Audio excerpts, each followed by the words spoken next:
We were just having a bop to that cool jazz music.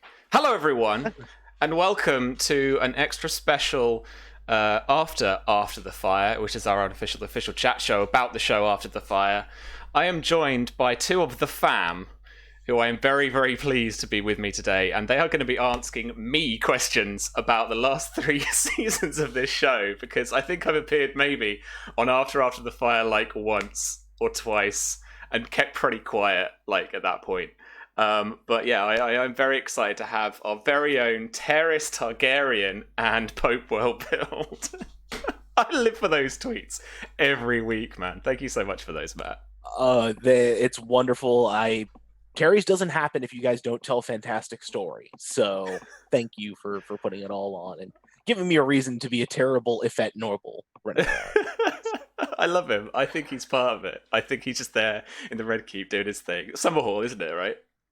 Um, it's been nebulous. Okay. I've been very much like I've had ideas and stuff about Terry's, but like Charlie keeps wanting to nail me down on details, and so I might have to come up with something here at some point. So we'll see what happens. Yeah. The complication arises when Charlie decides to spin a new show out of this one and put it on ERP, which you guys are nailing. We started with the Crownlands, and I'm part of that, and then this new show, The Wall, is just absolutely amazing. I don't know if you noticed, but I put some cheeky heraldry in the corners of your frames. So we've got the Dondarrion one and the Sir Jarden one as well. And the Burt crest as well. Fantastic. I love it. Yeah. Pope, my friend, how are you doing, sir?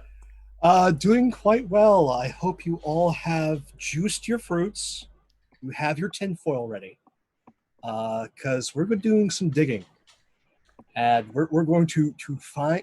We're trying to get some answers. I don't know how successful we'll be, but we're going to try and get some answers. That's little bits. Right. As a treat. And now, what? I'm in your hands now, guys. You crack on. I don't know. Where do we want to start, good Pope? There's no rhyme or reason because that is the nature of this great game. So we'll just get into it with one of our juiciest of fruits, Desmera. So, okay. With this spider, what were your original intentions for her? Do you know what it was? The inspiration is so silly, but in the Paradox video game Crusader Kings 2, you can appoint women to be your on your like small council, right? So you can mostly, I think maybe the only one you can do is your spy master. So I thought, well, let's have a woman on the panel, basically, because we have a good even split of cast in terms of gender, and I thought like that could be the nugget of some controversy amongst people. So I could put that a bit into my conversation with NPCs. I don't think it ever really came up, and she very quickly just became Susie's like waifu. I mean, she was everybody's wife for at least a hot minute. Oh, she was, and then when we decided, I think on our because we've got a Discord server just for kind of almost like backstage chat. I think we decided quite quickly that she was basically Natalie Portman with like dark red hair, and I was just like, all of us were like, sold. Well, there's the swoon moment right there. Yeah. There you go, guys. You've got your face claim. And so, like, what was, other than her coming into being here, what were her original like intents? What was her goal kind of coming into this? I can't even remember properly. She had some original goals. I'm very careful for the NPCs to have like a proper goal and a proper like motivation. She part of her backstory is she is a red wine bastard, but she basically figured out legitimacy by like marrying a cousin or like a part of the main branch. So that's how she's kind of got her power. It's a bit Littlefinger in that respect, that they've had to kind of work for it a bit and kind of work their way around the system rather than just have it kind of handed to them through birth. Yeah, I remember where she had to blackmail and such to make her way through, or at least that was part of the rumors and that sort of thing. Yeah, that's right. I think it was like I think the motivation weirdly was something about love, maybe. But you know, she was working for the Tyrells, who are staunchly loyalist when it comes to the Blackfyre rebellion. You know, she was essentially just trying to kind of root out and spawn the people that were still maybe stirring the pot, like the people who were still kind of, you know, raising the red dragon. No, hang on, the black dragon. Fuck me. And you know, kind of seeing where that laid. And then when Simon started poking around, that's when he got on her radar, and she thought, well, I can try and use this. That kind of leads into the next kind of sub question in the Dismera header we've got. And I'm gonna get some fire for this. I know I am. Why does she seem so ineffective despite looking so cool? I don't know.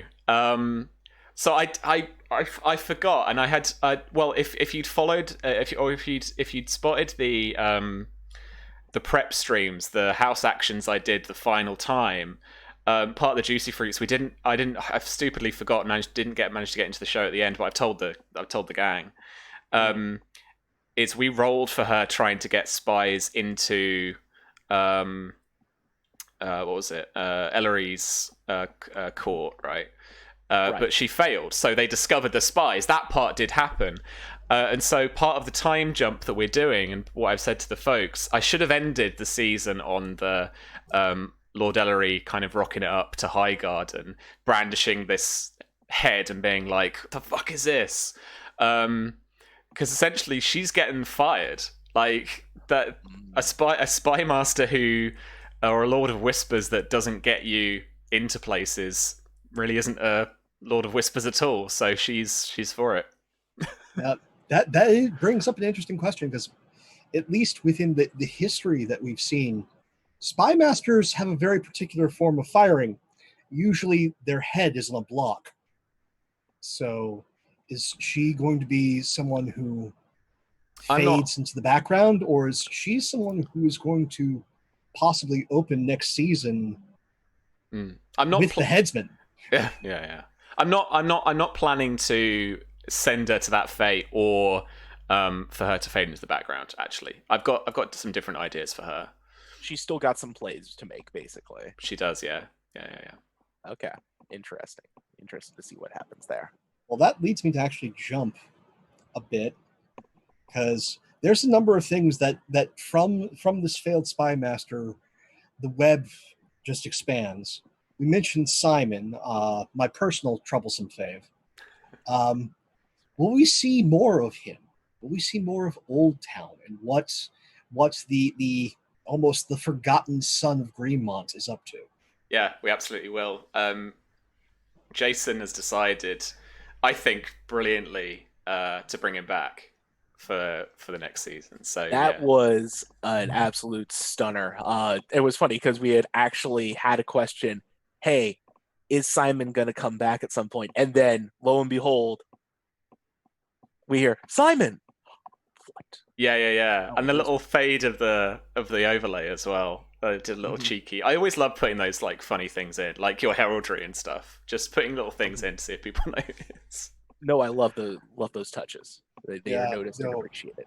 So one of the things that we haven't just really seen since we got that little scene right at the finale of this past season, is what's been going on in Old Town. Like, we're going to see more of that coming up, and we're going to see maybe some of those notorious flashbacks of yours. I do more like weird dreams and green dream stuff than proper flashbacks. I do open every season with a prologue though. Although they tend to happen maybe just before the kind of proper season, but they're proper George R. R. Martin style, like the Game of Thrones opener with Beyond the Wall, and he introduces the whites from like the off.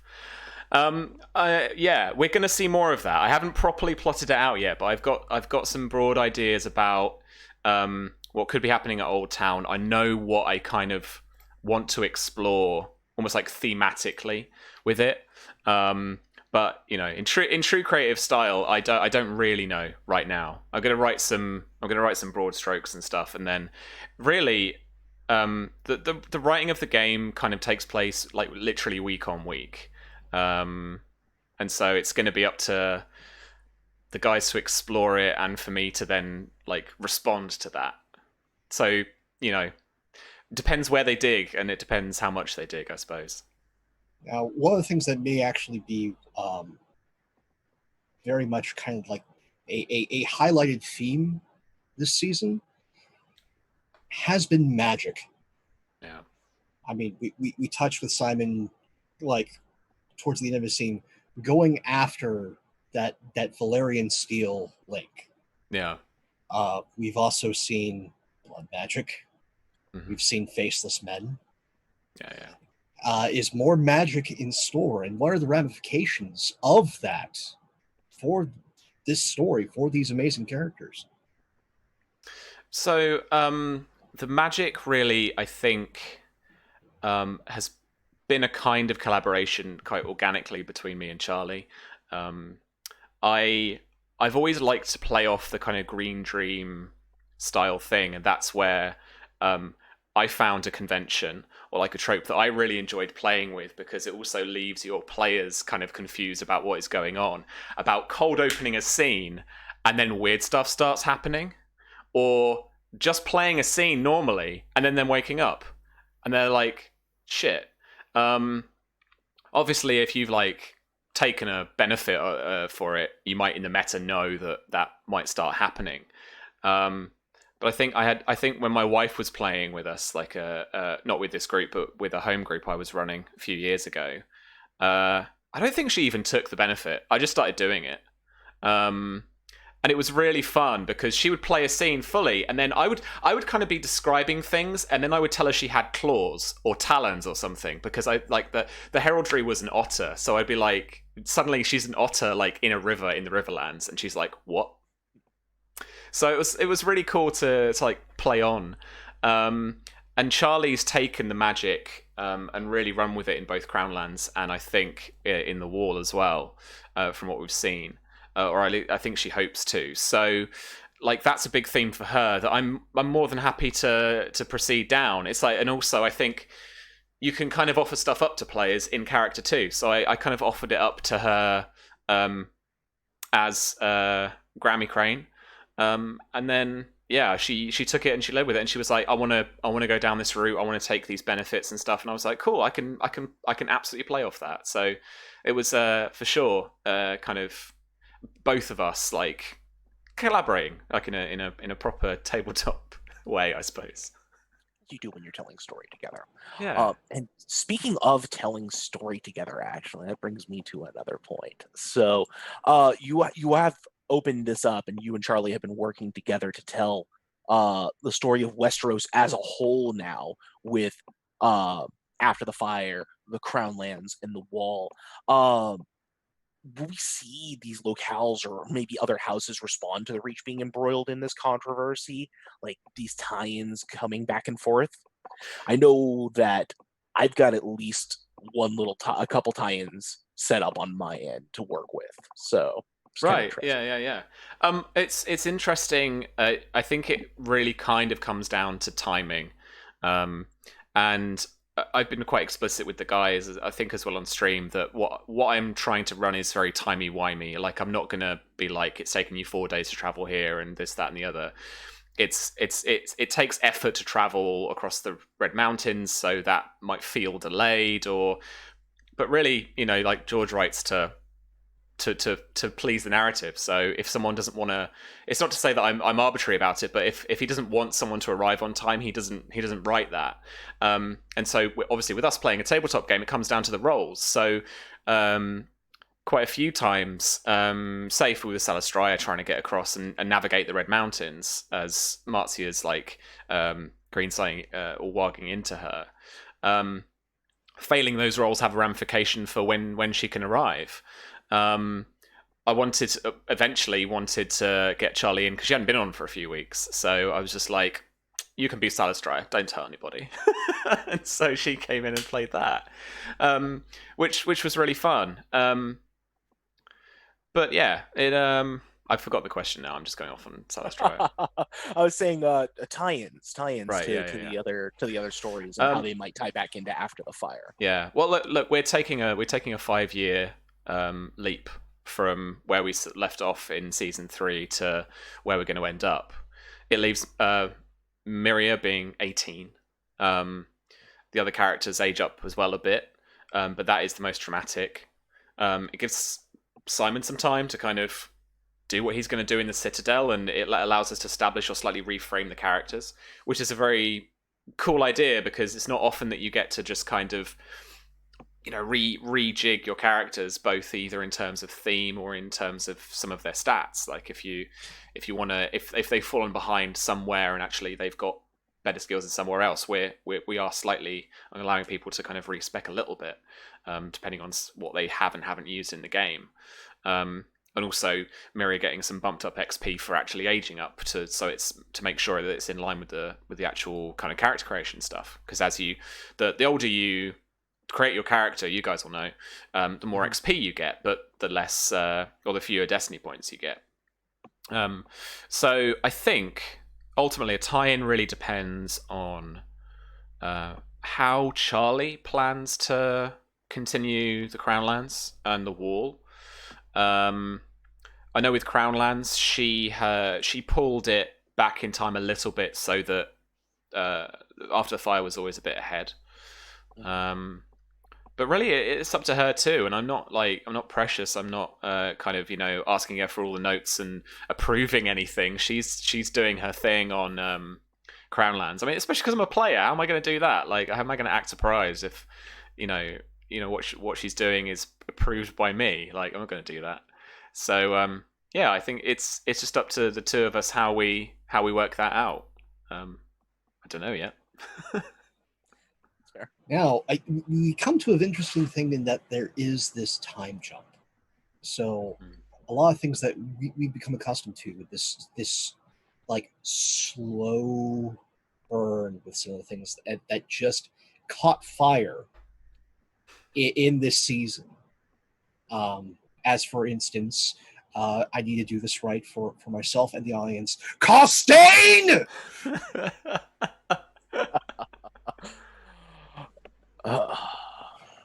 Like we have like this fomenting rebellion and this the true spider in the web, as it were. So we now have this jump in time for him, for Martell, and their plans. Yeah. So, also just the ramifications of what he said during that trial. Has his scheming caught the attention of the Targaryens yet? Oh, for sure, but like they've got other possibly larger schemes to worry about. Obviously, with Blackfyre still being across the Narrow Sea, and the thing is, you know, we're like, you know, Gormy Peaks is dead, so we're not playing by the proper canon anymore. So I'm just kind of running with that into the new story arc. So next season is going to be, I'd say it's going to be a lot more faction led than it is going to be actually more individual houses. I was toying around and figuring out how I might do more house actions, or like maybe a singular kind of historical fortune roll or something for each of them for a stream. But actually, I think what is going to be most useful to me is a much more focused kind of key players and key factions that are going to be important to the story. And yeah, one of those factions is going to be the Marcher Lords, basically. who, quite a lot of them, including some Stormlanders, are going to be traipsing around Dorne, causing trouble, because they want to prove that they are still willing to defend their lands and that they see that the Dornish have still been raiding them. Let me tell you, the Stormlords really don't like it when the Dornish raid them, having run Aegon's Conquest. Yeah. So coming back down to Costain here a little bit. Yeah. Is he tied to Bittersteel or Martell, or is he at cross purposes with either of them, just playing his own game? Like, where does he kind of fit into that broader spectrum of things? Yeah, we most certainly haven't seen it, and that may be seen, or events may transpire in the next story arc that really start to firm up like what his game plan is, or what he's like doing. I modeled him his inspiration, because I've made no bones that this, to begin with, when we started it over a year ago, this was my little kind of cathartic answer to like Brexit. To like Brexit the musical. It was my ability to, on a Thursday, have some fun, but also explore the themes of kind of xenophobia and not really a departing, but like obviously like two places coming together, and like obviously the Seventh Kingdom coming into the rest, and to form the Seven Kingdoms. But the resentment for that by the Reacher houses, and also the resentment of Blackfyre, and then the themes of like we had a war / we had a vote, and now there are bitter people, and now there are people who are just shut up about it, it's all over. And those two sides still don't really get on. There's still a kind of, and it's literally been a thing here in the UK and particularly England, where you don't really ask anybody how they voted, because you don't really want to know. And you don't really want to kind of open up that wound again, because the day that vote landed, a lot of people were very upset by the result. A lot of people were very jubilant about the result, obviously. So it was a way to play on those themes, and like I like to play games like I liked kind of watching and making theatre that actually tried to tackle something as well as just being kind of entertaining. So. Costain is modelled on a Tory MP, Jacob Rees-Mogg, who was part of... he's perceived to be quite a slimy character by quite a bit of the British public, and he was a key member of what they called... it was a little Tory faction of MPs that used to meet, and they used to be called the European Research Group, the ERG. And you started to hear about them in the press. And it was basically a load of MPs would get together and moan about what the EU was doing and how they didn't like it. And essentially that kind of bitter resentment started bubbling up kind of within the Tory party, and is arguably a key reason for us having had the vote in the first place. A lot of people see it by the then Prime Minister David Cameron as the vote as a way to stop this dissent, because he'd be like, we'll have a vote, it will be fine, we'll stay in the EU, they'll have to shut up. And then the opposite happened. So now, obviously, Jacob Rees-Mogg is like the freaking leader of the... there's the way the structure works I'm not too sure about, but I think he's the kind of... he's always like the leader of the chamber. So I think I'm right in saying he puts government's business forward to be then discussed and voted on and stuff like that. So he's the equivalent of a speaker in U.S. politics to us. Not quite, because we obviously have there is an MP who is then elected amongst the MPs, who is impartial, and then is the chair, is the speaker. He's not that. He's more, I guess, he's kind of a secretary to it. Someone in chat is going to correct me at some point, but because I should know more than that, being very passionate about politics. But he was very slimy in that basically he was talking to a lot of people about this stuff, but he wasn't the one on every single press pundit or press junket going on and talking about it.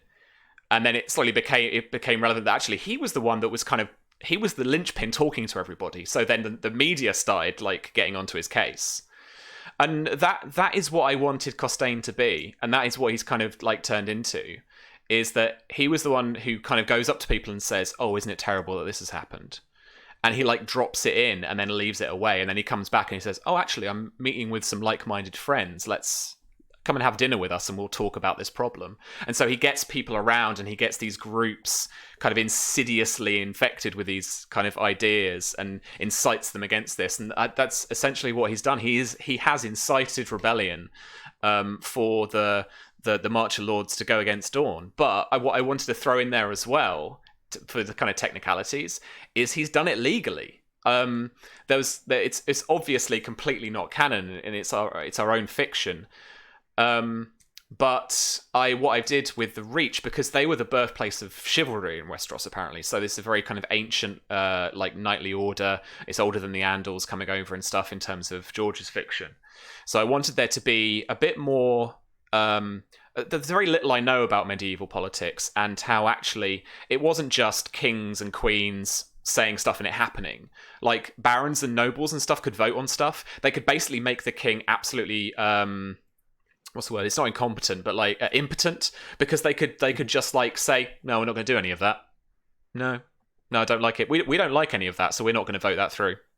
We're just not going to comply. And so like that was the kind of very, very starts of a kind of democratic legal system. But it was obviously in the hands of very few people. But I kind of wanted to inject that in too. So when he was talking at the very end of the third season about like, we can go to war with Dawn and we can do it legally. And if the Targaryens respect, we hear a lot about the rule of law here now in this country in the UK, because of various things about the judiciary is separate from the government, etc., etc. And that kind of checks and balances. So I started inserting stuff like that into it as well, because it just complicates matters. If the Targaryens, if Greg said, "Well, I just want to stomp it out and I'll come around with an army of 100,000 men," like it'd be kind of fun. Like we'd have another rebellion, it'd be fun, but like it wouldn't cause the kind of complex, awkward situations and problems that I really enjoy from a game like Game of Thrones.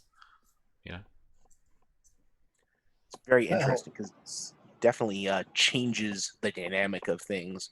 Instead of it being, this big thing about claimants and that sort of thing, it does become about, well, can you really make us? Can you really stop us? Yeah. It's the kind of Reigns of Castamere thing before its time, in a way. But it is that same thing. It's like, well, who are you? We are both noble people. Who are you to tell me that I can't do this thing I want to do, So is Bittersteel going to use this? Is this just going to go on parallel to his machinations? What are we seeing here? I mean, I don't know yet. From but across the sea. Yeah. I don't know yet for sure, because of course we have to play the game to find out. But there is certainly going to be some opportunities, I think, taken. And we definitely haven't heard the last of Bittersteel or the Blackfyres in the game.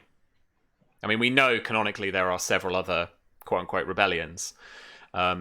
The second one is actually quite uninteresting in terms of canon, I think, because the kid a little bit older comes over and is in a tourney and then tries to kind of rally people at the tourney, and there's a little conspiracy between like Gormy and actually Costain in canon about trying to get this kid, kind of get him to incite people to rebel again, and then it's like quashed like straight away by Bloodraven, who's just like, third eye, do not care. You're not doing this, and he just like stomps it out. So it kind of ends before it begins, but of course we want a bit more juice, we want a bit more excitement. So yeah. Well, and the thing is also, as we said, canonically, sure, that's what happens. Yeah. We're not in canon anymore. Canon died with Gorman Peak at Vulture's Roost.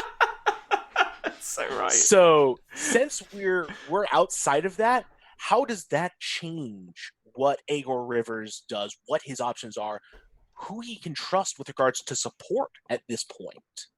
Yeah. Because obviously he knows Peak is dead, and that was basically his current linchpin, or was his current linchpin for a lot of things. Yeah, that was in terms of canon as well. That was one of his big generals, for sure.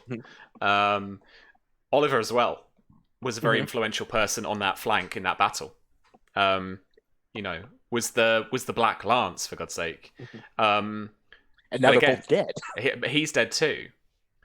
The other thing we do have that was from the earlier seasons when Oliver's still alive was Oliver planting that seed and talking to Lord Tarly, the son of Samwell, who we've seen more of. The father of Samwell, who we've seen more of. And yeah, I'm currently kind of still placing Tarly, but the Tarlys are gonna feature a lot more in the next season for sure. Interesting. Very interesting. Now, continuing on with Bittersteel, Hmm. we come to sort of that thread and our poor Alfred and the faceless men. Yeah.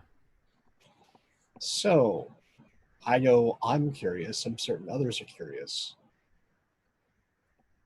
How did Bittersteel get in touch with the House of Black and White? What did he pay? I don't even know. This was because this was Don saying I want to play a faceless man, and I was like, I can make that work. Just because that was really the start of it, and I was thinking about it, and I was like, actually, I can make that work, and I can tie him into the house Greenmont as well. In so much as, again, like you say, poor Alfred was press ganged into service and then basically went on this like kind of suicide mission for Bittersteel. But as we learn, if you go on a suicide mission for Bittersteel, you either die or you go back to him. There is no other way. But yeah, it was that was there's less I know about that. Like I hadn't planned any of the kind of what he paid and stuff. Although it's a really fun prompt, to be honest with you. I might even steal it. I might write that down because please do, because like we know the faceless men exact a different price for everybody. Yeah. So what price does the Kingmaker pay? Yeah, absolutely. And we now know this level of grudge that Bittersteel holds for those underneath his boot. Yeah. So it gives us a bit of a personality, but yeah, what was that terrible man willing to pay to exact his form of justice, his form of revenge? And in fact, why would he turn to that if he's supposed to have agents everywhere and that sort of thing? Why the faceless men? Why go to such an extreme length? Like there's a lot of questions that opening that box asks. Why go to a different culture to solve your problems? Yeah. So speaking of magic and kind of giving things around, kind of swing things, but we're still going to be kind of in the purview of bastards as we talk about, and I'm going to get this one right. Brynden fucking Rivers. That bloody raven has been fluttering around the story this whole time, and even fucking with you a little bit, Sam, over in the Crownlands. Yes. Yeah. My question for this pit is: he seeing these angles? Does he understand what's getting fucked around with currently? I don't know that he does right now. I've been playing him pretty close to my chest so far. Partly, I think, because of a kind of player reward. So Charlie is playing Marzia very kind of hungry to get in touch. And so for me, whenever I GM, that's always a nod to go, okay, well then this will require effort because then the reward will be like worth it. So that's what I've been playing, and it's also been fun to explore how she's possibly opening up to her abilities, really, with a kind of soft A. Because we were talking, Charlie and I, the other day, actually, and she was kind of saying, like, Marzia doesn't think what she does is magic. There's the gods, and she offers things, and it's up to them what they do with that kind of thing. It's going to be very interesting, I think, to see either what she already thinks about her dreams and a kind of her prophetic ability, and also what the gods have maybe done for her, if she even thinks or believes that. And then also what she'll do with it. Yeah, so I don't know. I think I think Bloodraven's going to catch on quite shortly, and he's the brother we haven't seen yet, right? He's the interesting brother we haven't seen. So, season 4 definitely calls for him. So I hope to bring him in. Interesting. That carries on with one of the, again, from the outset, the Targaryens are this force, the shadow over everything. And we've seen the interplay with Marcia. And we've seen the interplay by Mara in this season, in beseeching and getting mercy for Alistair. This is your cue to spit in unison. But we really haven't, aside from that march, the Targaryens have been very hands off for some time. Are we going to see them get their hands dirty after this, with this time jump, or are they going to be sort of content to let these Reacher lords and Dorne just have at each other? Yeah, I mean, like, I think thinking politically, I think that is more of a thing for them. A bit of disquiet amongst lords and some, stabbing over dinner is it's something for, at the very most, your Lord Paramount to worry about and to deal with. And really, it was, I only think Maekar really got involved because what happened to Miriel was like a very kind of almost like a direct attack on him, and then obviously he went to House Greenmont to investigate because that's practically en route to the Blackmonts, and hell, like, that's where she's from. That's where you go. It's the first place they're going to go. Yeah, is the line of thinking. If she's been rescued to go home, you go to her home. And so that's how that really kind of came to be. I didn't ever really have a plan to bring the Targaryens in from the very start. That's come about, like I said, organically because of that. But also because Marcia wrote letters. So of course the Crown's going to go, well, a lord is directly like aggroing us. Let's go and find out. And there've been grumblings as well. And Leo Tyrell is not the most effective Lord Paramount. I mean, he's basically, it's kind of is inferred in a season, and also from the prep streams. Like, he is out for like pride and like fame and stuff for himself. He's out for glory. He's not like he's kind of a tawny knight that somehow is also a firstborn son. Like, it's bizarre, but he's also quite a kind of ineffective politician. Which is interesting because then the people who are below him, so the Marzias of the world and the Costains of the world, and people who aren't playing at that level of the Game of Thrones, can actually be effective and kind of get involved. It creates a cool climate for it, right? So, yeah. And I think because he's ineffective, also, the Targaryens can get like a bit more involved. But really, I think, if you try and micromanage your seven kingdoms, then you're just going to get in for a bad time. They haven't got dragons anymore. They can't just fly around. It's not half an hour to Winterfell anymore, season 8. It's like, Littlefinger hasn't invented teleportation yet. No, right? So you've got to rely on your Lord Paramounts. And to be fair, that's exactly what feudalism is. The king sits at the top, but that land, like the Reach, the king doesn't own that land. Obviously, the Tyrells swear fealty to the king, but the Tyrells, they don't even own all of the Reach. They own the bit around Highgarden, and everyone else swears fealty to them. That obviously that's feudalism, right? So it's not. I don't think, or at least I like to portray a Seven Kingdoms that is maybe unlike the show, or maybe a bit less removed from the books. It's not quite as monolithic as it. Yeah, with a TV show, you've got like yeah, I mean, even for a big cast, you've got a cast of like 10 to 20 characters that people are going to keep up with. So of course they're going to go off here, there, and everywhere to sort problems out. But when it comes to actually, man, there's got to be hundreds of houses out there who have land and who have issues to deal with on a regular basis.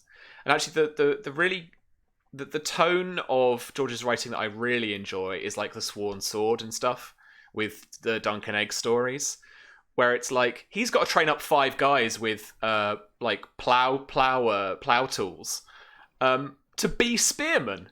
And he's a guy who just rocks around as a hedge knight, and yet he's lauded as some amazing fighter against these kind of idiots. And it's like, you can go from being, you know, a guy with a sickle trying to defend your land to Jaime fucking Lannister. And there is a huge swathe in between. So I've really enjoyed playing in that middle ground where...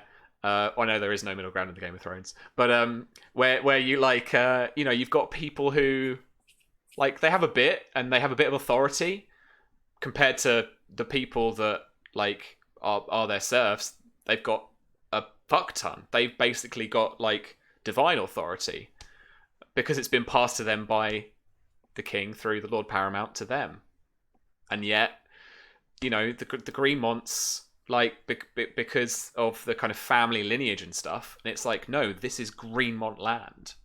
So that's, as again, is like where some of this, how dare you tell me I can't do this, that, or the other comes from. Because everyone has a little bit of that divine right, you know? So, yeah. Nature rule has to come from somewhere, and if you can't back it up. Yeah, absolutely.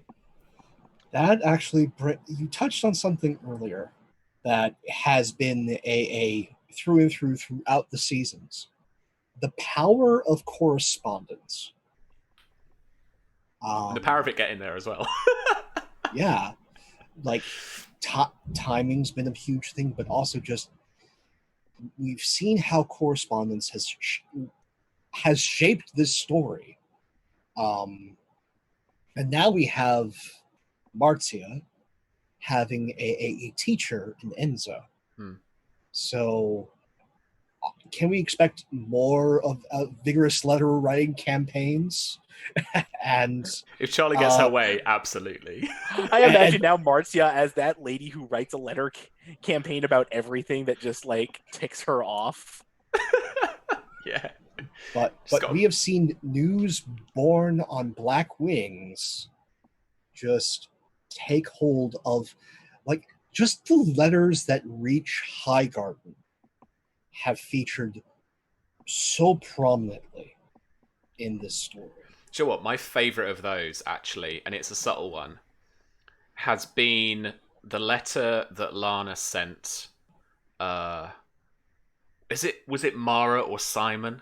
It was Simon. Yeah. Simon.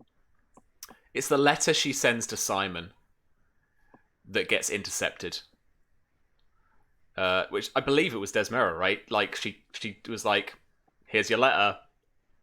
Promise I haven't opened it.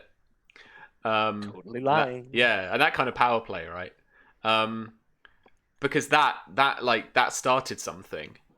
And we're going to see a little bit of that, or actually we're going to see quite a lot of that from our session 0 we did in season 4 of the kind of Lady Marcia is a witch kind of stuff. And that, because that kind of rumor mill starts and then it becomes its own thing. I call it idiot juice in the real world. It's like, so you know when the media just get hold of something and they just like flog it? And it's like, if you actually look at it from a slightly different perspective, it goes beyond meme to common knowledge. It's Baudrillard's simulacra and simulation. It becomes a simulacrum of itself. We're no longer talking about the actual problem. We're talking about the anger about the problem. And I love that kind of stuff. So yeah, the power of that messaging and how and rumors too about how and I do it quite consciously of like, one person says one thing and the next NPC to talk in a different scene says something a bit different, and no one's got the right message, because you read that in the books too. Like, no one's got the truth about what's going on. So there's a lot of power, actual kind of power in words and like what's conveyed. Yeah, so we saw that with her sending letters. I mean, she's already given us a letter campaign. She sent one to both. Hang on, she sent one to Highgarden and to basically the king, and to Maekar about what happened at Fox Hollow. So she's already into it. But yeah, it's got some real power. That's what I do. I do love that about it. Yeah. So we've touched on King's Landing. We've seen it.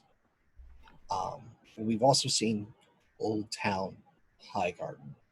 We've gone across the Narrow Sea. Are there any new locales that we can look forward to seeing in the next season? Yeah, I think so. So I think Dawn is going to be a lot more prevalent in season 4. I think. Again, obviously, it depends on where the players go. I would love to actually like head to King's Landing and spend some time there. We did in our session 0 actually. So Marzia spent some time at court, just a bit of carousing and stuff. So yeah, I would like to explore a bit, and we've had some chats amongst the cast of like, yeah, we'd like to see maybe a couple of other locations, but it kind of all depends on the story. But yeah, the heading further and further into Dawn, I think, will be featured, and then depending on what happens, maybe some more of the Stormlands or the actual eastern side of Dawn and stuff like that, and Old Town as well. I think we touched on earlier that. I want to explore Old Town a bit more as well, and kind of what's going on there, because there is some juice to be had there too. Quite a bit going on. Speaking of the scope of Dorne and the Reach, and this massive swirling kettle of resentment and xenophobia and all of that has just been the overarching storyline of these past 3 seasons. And we know a lot of the players involved in that. Is there potentially someone else who might be waiting to capitalize on that chaos? Maybe not necessarily in those areas, but while the gaze is on Dorne and the Reach, making a move elsewhere. I hadn't thought of that, actually, particularly. Apart from possibly Blackfyre, and it's Bittersteel, if they know about it. So at least a couple of the kingdoms in disarray is a good opportunity. So yeah, quite possibly. I'm still noodling away at getting the kind of like I say, the kind of outline of it, and also the kind of big themes, but that could certainly be a thing. And how factions might work together or might work against each other, or how they might make certain plays, again, is only going to come out kind of in the playing of it. And how, kind of what House Greenmont do, and what our players decide to go after and ally themselves with. Speaking of allies, I'm going to juxtapose that with enemies. With trial of Alistair and the conclusion of that, and the faction that is Costain and his machinations. Is the Old Oak now an assassination target? I don't know. I haven't heard it. I genuinely haven't heard it from Virginia's lips. But I wonder, is she gonna off Daddy Oakheart to get her husband back or something? I mean, quite possibly. It would certainly bring Alistair back, as Baelor stated. But also we've got to see, because we weren't sure at the end of season 3 exactly which way Lord Oakheart swung in terms of that kind of factionalism. He was being tempted by the discussions in Highgarden, by the I don't know, Marcher research group, Dornish research group. I don't know what to call it. Dornish research group. But the Dornish research group. But obviously, the Crown has his son in the Black Cells and could just decide to execute him. So he is in a very sticky situation whereby, like, if he turns to that factionalism, then he has a lot to lose. He has, like, this is his last remaining son. Um, out of three boys, two of them off. Very similar to Greenmont. Like, two of them went off to Blackfyre and didn't come back. While he was secretly funding stuff. Or they were split, at least canonically, and that was what I was playing on. So what does he do now? Does he try and do things secretly to help his buddy Costain and the faction, or like what's he gonna do? I genuinely don't know the answers yet. But that's like one of the more interesting positions, because then I always just kind of apply what does the character want and what's happened up to now, and if they come into the story now, if they come into the game now, what's their reaction to everything happening, and that's tend to how I write, how I GM. So at the very start of this game, I kind of had as I say, like an outline of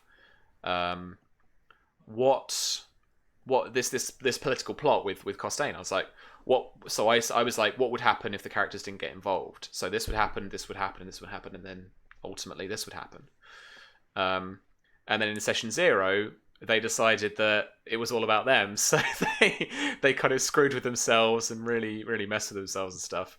And then we had a lot more to play with, so we focused quite a bit on that. And then people kind of then got involved with some of the real political plot that was going on. Simon, Mara, Marzi got involved in a little bit of it, obviously, through seeing what happened, and then obviously the ramifications for Oliver and stuff. So they get involved in it in a different way.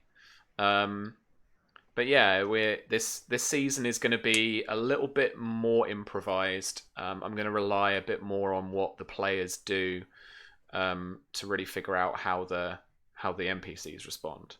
But the Old Oak is in a particularly sticky place in terms of what he does, and I guess like him, I don't know quite what he was going to do yet. To do a little more tinfoil on this, it was interesting to hear specifically from our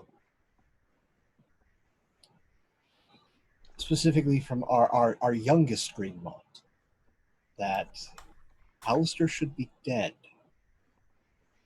It's very hard to get into those black cells, but it's much easier when a lord is on his way to his holdings.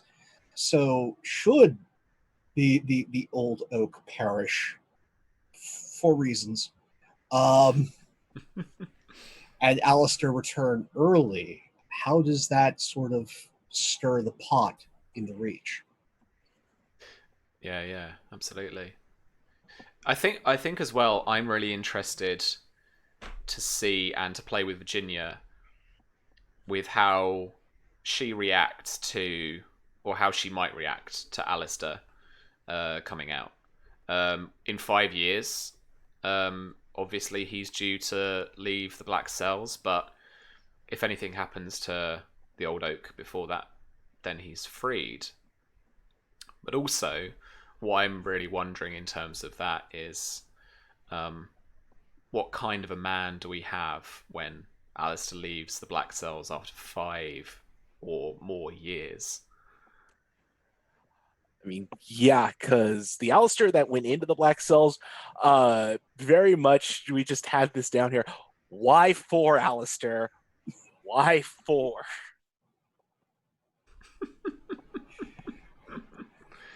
Yeah. Because I have never seen a turn go that hard in a game wherein a character was, a little bit of an ass, but ultimately not a bad person, to full on everybody who has an eye to things wants this character dead. Yeah. With the exception of Costain. Yeah. I mean, we've got, in terms of the actual cast, we've got some passionate players. So like, I get it all the time.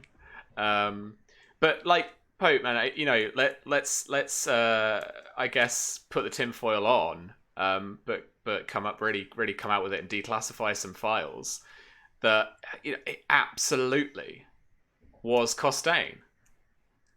The power of inciting somebody in an intrigue can be big, and obviously Costain being an intrigue character that I built. He's focused on that persuasive, deceptive ability. So all he's got to do is not even lie fully, but just spin what Oliver's saying. And he can turn people. And let's not forget that really, I mean, he walked up to a powder keg holding a sparkler. Like, come on. Alistair was always had that bizarre cognitive dissonance between being quite racist and or xenophobic, but my wife is also part Dornish, part Reacher, and thinking that's fine. You see that in real life all the time. And calling that hypocrisy out by playing the show. And so all he really, I think, needed to do was like tell him like what Oliver had confessed to. And like that's it. I mean, they fucking hated each other anyway. He'd just stolen his glory on the battlefield. Yeah, in his the eyes. slap that as soon as that happened, I'm going. Oliver made no friends with Alistair. No, yeah, but that particular slap in that moment in Vulture's Roost changed everything. Yeah, that probably. moment of pride between those two men has shaped this story in that one singular moment. Yeah. And for an NPC particularly whose goal is glory. I honestly forget his motivation right now, but that is his goal. He wants glory. And the V read that. V got that. Like, she's like, oh, I don't want him being an idiot and going off and getting killed and stuff because he's out seeking glory. Yeah. It's brutal. Well, now we get into some of the stuff that I'm thinking everyone definitely wants to hear as we're going through the list of the big players. So the motherfucking Martells. Oh, those assholes.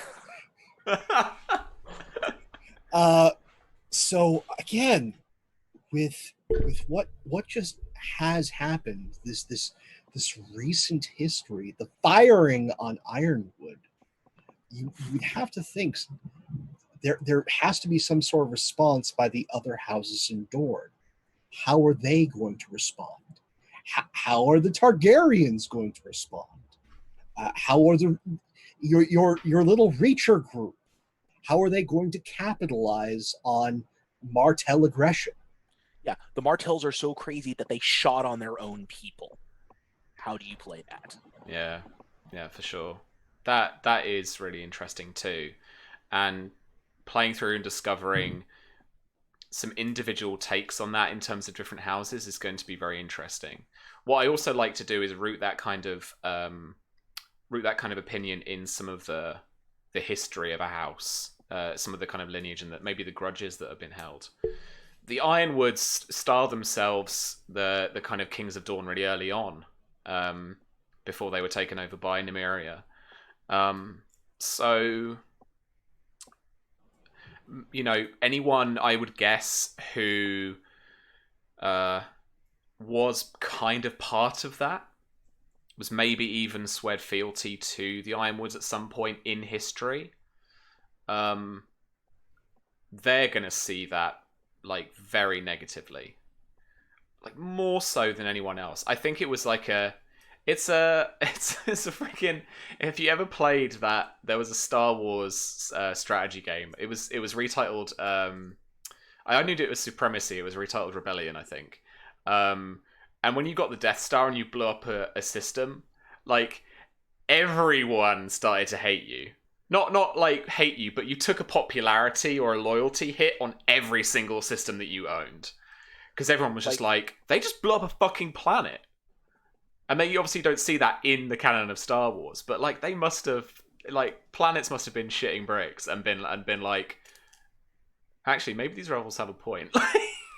You know, I've got the whole thing of like the Telltale games, and it's just this list of houses. This house will remember that. Just running it down. Even worse, like on the new Mount and Blade 2 Bannerlord, if you can execute lords when you capture them in battle. And I did it. I was playing a really harsh, like kind of Mongol horse archer lady. And I just kept executing people, and everyone hates your guts. Like from the second it happens, there's no, even with the simulation as it is at the moment, obviously in early access, like there's no simulation of, oh well, actually I hated that person, so it doesn't matter so much. Just everyone starts to fucking hate you. It doesn't matter who they are or where they're from. It's like you take no prisoners. Good God, you're monsters. Yeah, it's like, have you read some history books? Like, come on. You know. But I'm writing that one down too. How do the Dornish houses respond? Or Yeah, because it's not going to be monolithic. You think the Reacher Lords are independent? Look at the Dornish. Yeah, for sure. And the kind of and the lay of the land too lends itself to that. It's like, you know, it's the desert equivalent of like the kind of Russian winter. Whenever they get invaded, like forces just end up just dying out because of attrition is so bad and stuff. They never. It's that thing, isn't it? They never conquered Dorne. No one ever conquered Russia, kind of thing. You don't fight Dorne in the summer. That's an awful idea. You just don't fight Dorne because they won't play fair. Like they're the kings of asymmetrical tactics. Oh yeah. Very, very well aware of that as well. It's fun times when you try to fight Dorne if they have a chance to prep up. Yeah. Now there is one significant player that we haven't touched on in the series. The Iron Bank. Oh yeah.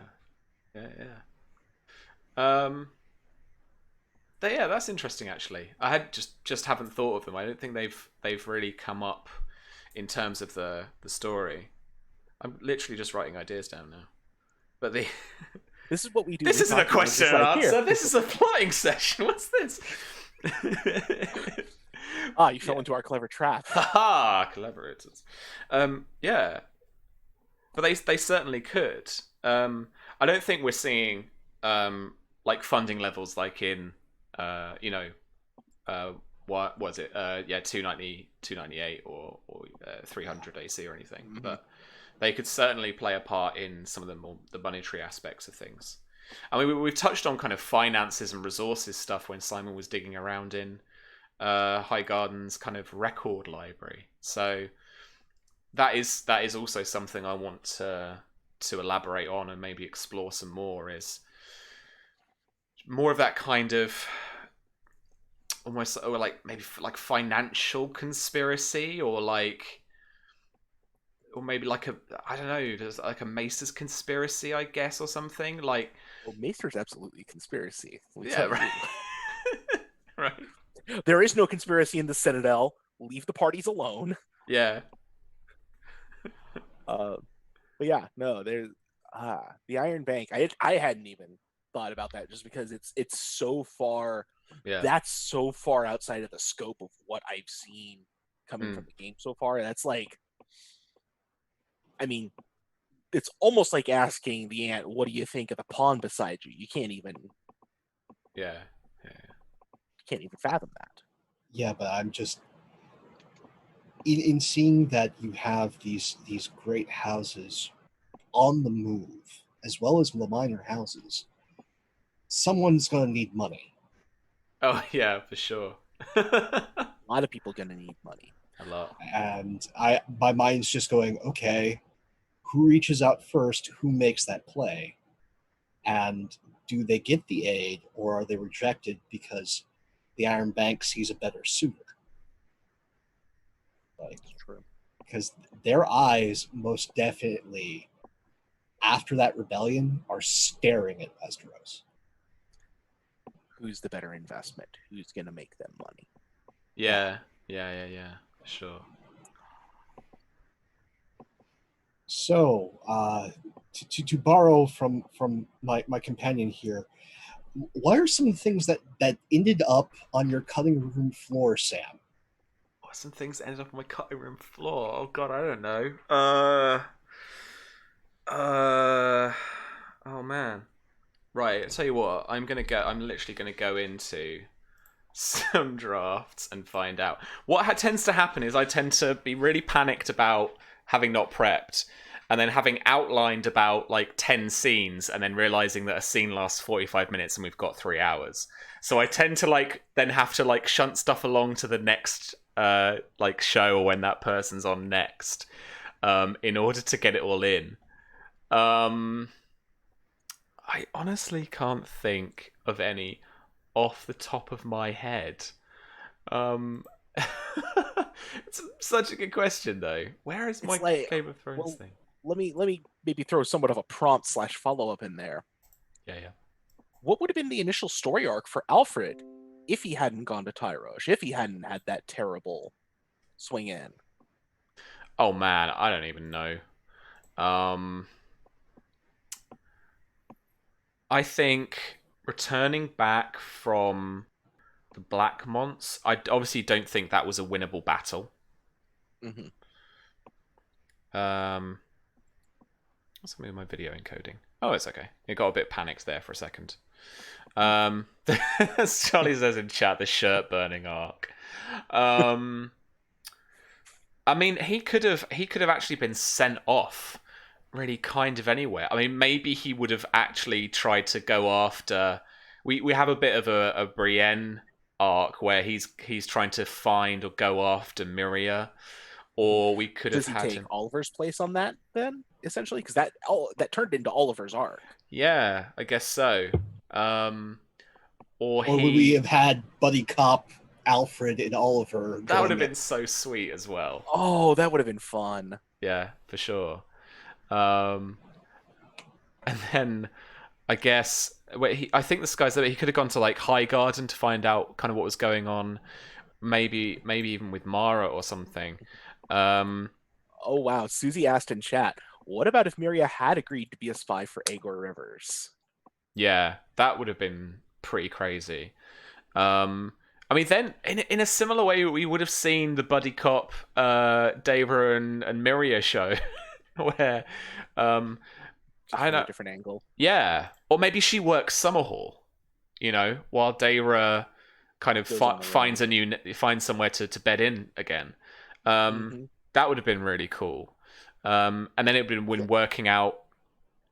I could almost imagine a kind of Hogwarts, Harry Potter-esque kind of adventure around Summerhall, like stalking the halls at night as people sleep. Maybe even getting like, I think it was Lyra Crane involved as well, or something like that. That would have been quite fun. There, that would have changed some dynamics as well. Well, no, Lana wouldn't have gone there because they wouldn't have had to send Wirelin over there. Yeah. Oh yeah. Wow, yeah, that spins a lot out. But the other one, like, okay, Alfred does go back to Tyrosh. Basically, he has. I have that duty. I've got to go back to do the thing because you might even come back to Bitterstone will probably kill me if I don't go back. Yeah, for sure. Yeah, he would be in a very different position come.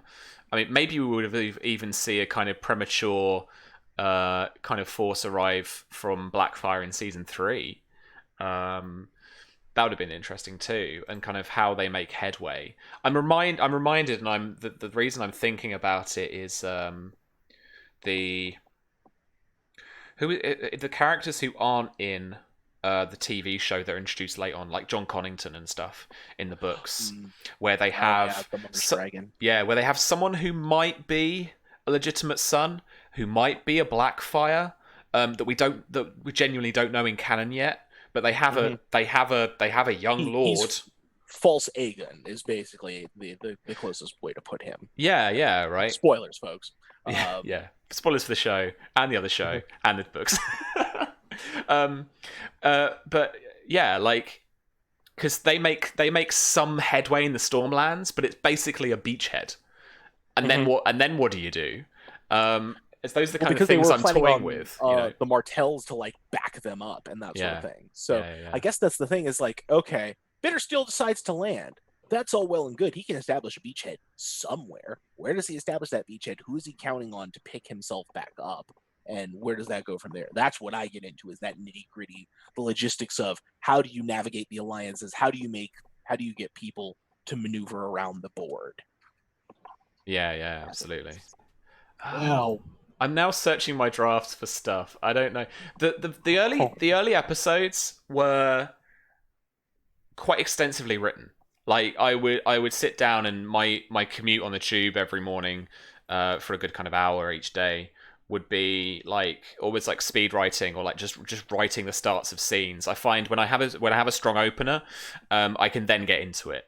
Whereas starting a scene from blank, you're just like, the weather is a bit shit, or whatever. You try, you fumble a start. But if you've got like here we are in media res, this is what's going on, this is the framing, let's go, and you've got it written down and prepared, that's when I find it quite a bit easier to handle.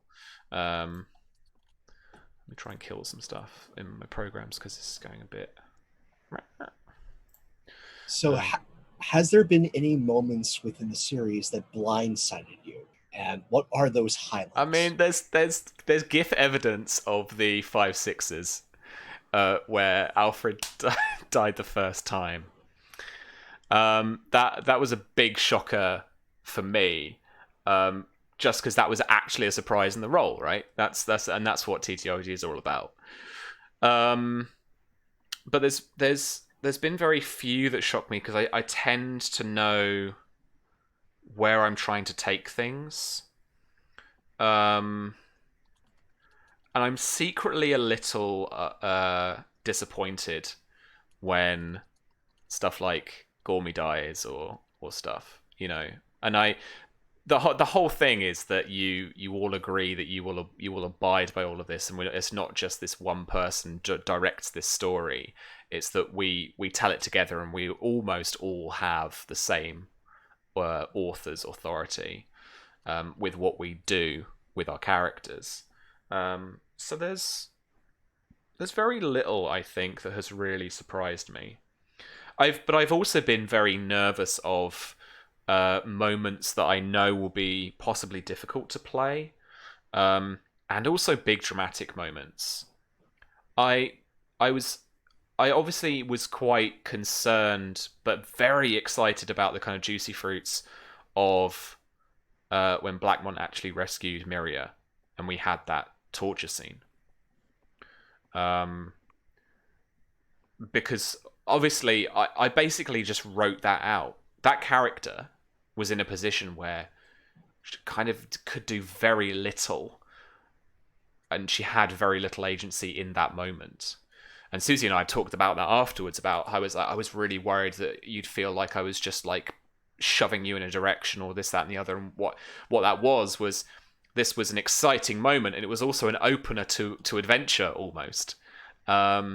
And it was like, okay, but you didn't think it was going to take this turn, but it's not that this turn is narrow corridor, it's that this turn opens you up into whatever else you could do and figure out. And Susie was very good in the fact that she was like, well, no, but Miria couldn't do anything in that situation. Like, what is she going to do? And so I was very nervous, as I say, very excited about reading that out. And I read that scene out pretty much word for word in a kind of like a script that I'd written. I guess the other thing that kind of surprised only me, because and James, who is the other part of Black Cats and is Guildenstern in chat and always harassing people and donating lots of dice. I was using him as a sounding board to like talk about the conspiracies and stuff that were going on after Alistair had, or kind of in the very short build up to Alistair turning on Oliver. And I was surprised with actually how neatly the kind of lies and conspiracy came together, because it was spin in the traditional sense of the word. It wasn't a straight up lie. People assume people assume that, particularly maybe in a form like RPGs, lying is I have to be telling something ridiculously untrue to be deceit, to be using deception, or to be using persuasion. I have a kind of ruling when I'm playing Game of Thrones where if you even lace something, if you put a word out that is not the god's honest truth, you are rolling deception, my friend, because you are holding something back, or you are like manipulating the truth of what's happened, and you are. So it was like, the fact that Oliver did talk about killing Sir Gorman Peake, he confessed. And actually, I was getting to the stage with James and talking about it where I was that feeling where I was starting to convince myself, and I was like, that's where the money is. Like, he just needs to spin this a little way and make people see it from a different angle, and that's it. He's got people, and it's all angles. Alistair acted in absolute malice, and it was a complete controversy, and he broke hospitality, and this, that, and the other. Or he went to try and arrest someone who is known for being ferocious, known for having a terrible temper, and is a very well-renowned fighter. Which one is it? Because it's probably both. In fact, playing the character, Alistair went in there to try and arrest the guy. But I'm also not one for bridging scenes. So he was basically doing a countdown. It was like 3, 2, 1, fuck it, okay, we're coming to get you. And even mechanically and narratively, it was actually Don, I think, that drove that scene. He decided to take the wounds to get up his benefit. And I was even in chat in the back of Zoom, I was like, Don, you realize this will kill you? And he was like, oh, yeah, okay, I do. Yeah, I'm going to do it. And I was like, okay. It's like, he was the one, the player who was driving that forward. And so I think he was even the one who describes, because I was reviewing it obviously for the trial scenes, he was the one who describes that Alistair ran him through. And I like to think of that moment in the truth of my headcanon, at least, as like being an accident. Because this stuff becomes, I imagine, muscle memory before long. I know friends who do like medieval martial arts training and stuff like that, who also have LARPed with me in the past, and they have to absolutely turn that part of their brain off when they're LARPing, because you can't stab with a LARP prop sword, because the carbon fiber core will actually stab you, and so it's all foam stuff, and so it's all tapping, and there's a kind of weird technique to LARP fighting that just isn't true.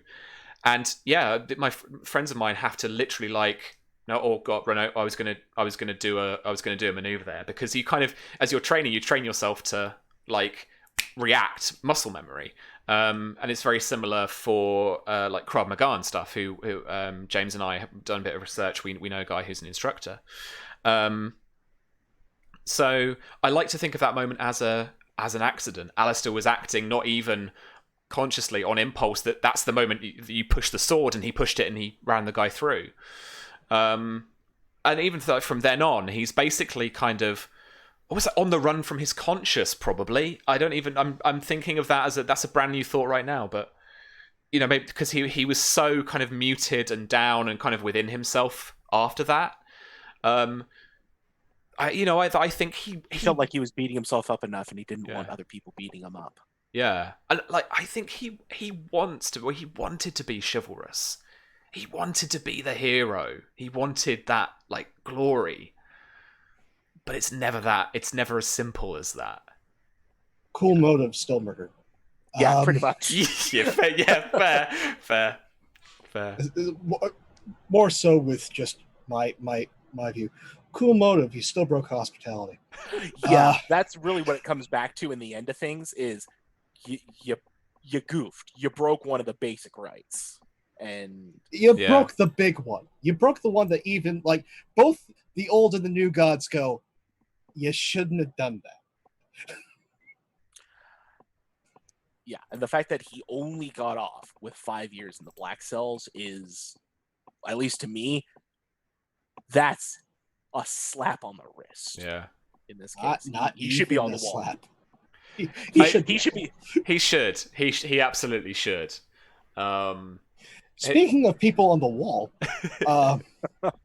and someone who isn't there, let's talk about our least favorite Ironwood, shall we? My problematic fave. That rat fuck. Okay, what does he do now that, like, Ironwood's been fired on? Okay, like, the Martells are pretty much like, we got what we wanted. What happens to his poor wife? Horatio was in on it, wasn't he? What's going on? Oh, 100%. 100%. Oh, that's Gotta, you've got to ask, for someone whose motivation is hedonism, why does he care? okay. That actually clicks a lot more now, because I didn't twig that was the motivation. Sure, yeah. Now that I get that, oh, that was so early on too. I don't think I'd made it really conscious for the character to begin with, but when he turned up at the tournament and stuff, it was almost a red herring for Oliver, because Don had taken Nemesis. And he was obviously he'd never defined in his character sheet or talked to me about exactly who his nemesis was, and he was playing up the brother angle to me a little bit, and I think in the game, and so I kind of took with that and led with it a bit. But there's always someone behind them pulling the strings, right? And so of course it's Marin Martell, and who is that third judge on the tournament but Marin Martell, right? So of course he's not going to say anything if he sees a duck lance or a poisoned spear, right? And of course, poison. How would you accuse us of such a thing? Yeah, and of course he's going to get him out as well. You know, don't worry, Leo. He's one of my boys. I'll deal with it. Don't worry about it. You know.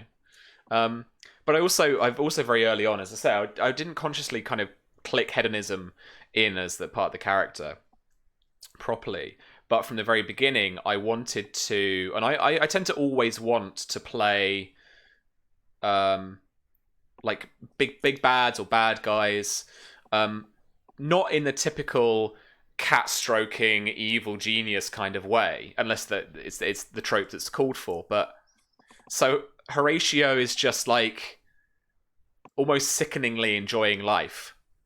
He's enjoying this, like, he's just reveling in the experience of, you know, fighting his brother who has this, like, anger in his eyes.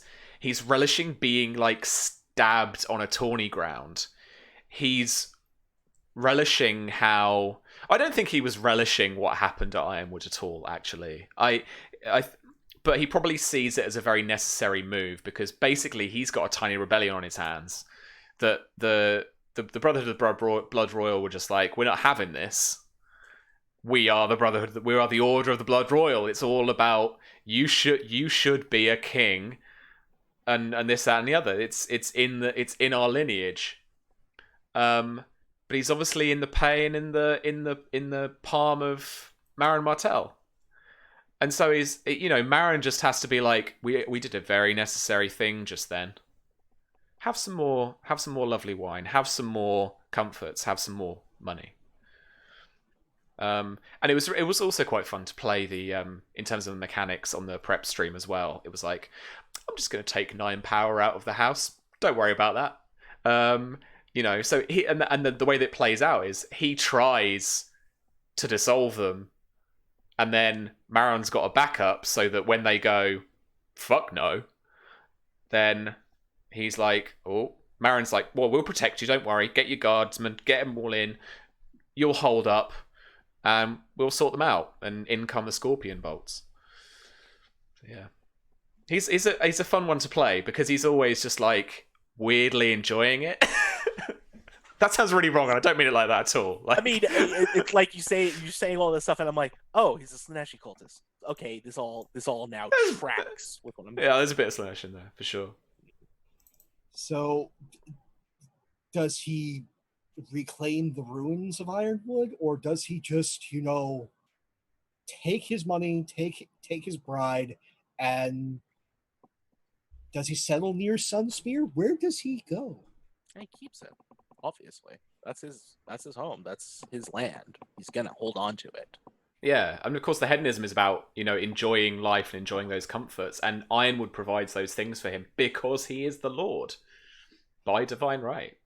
He's now the lord of the Swiss cheese that's left. Yeah. Like, is he actually going to manage things to fix them? Can we trust him to do so? Mate, Matt's got it. There's maesters for that. Does it matter? And I understand this monster now. And did his poor mother survive?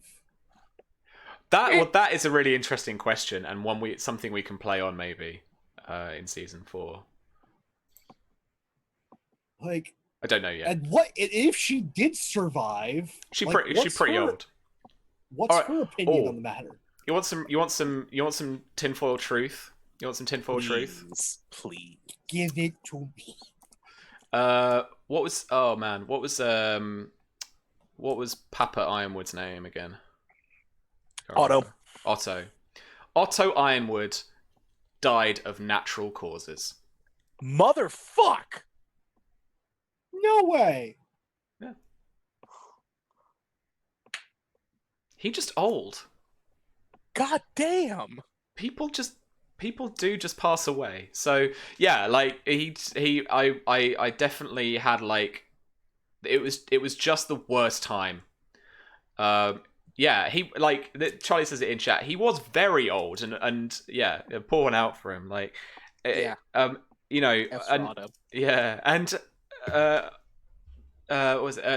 made that clear in the write up. Like this guy is really getting on for medieval kind of times. I was like, well, worst time.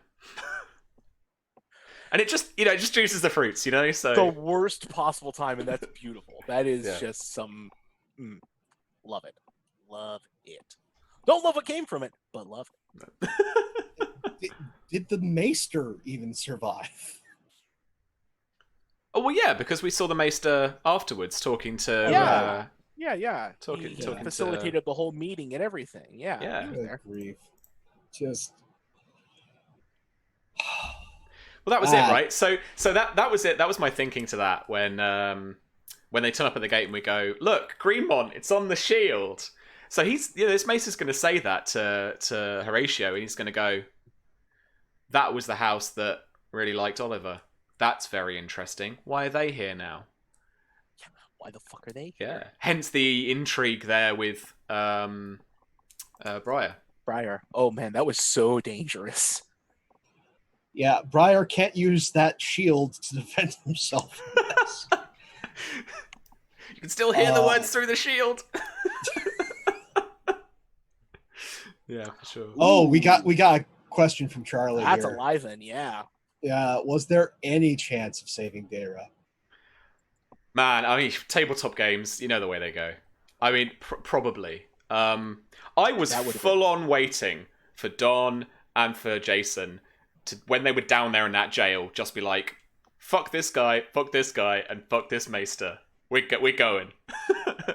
Even looked at the keys. I was just like, you can try. But I always like to play out the kind of reality of the situation. There's a garrison of 100 troops here. There's another couple of hundred stood down. You've got to get out with her and then flee. It's going to be very difficult.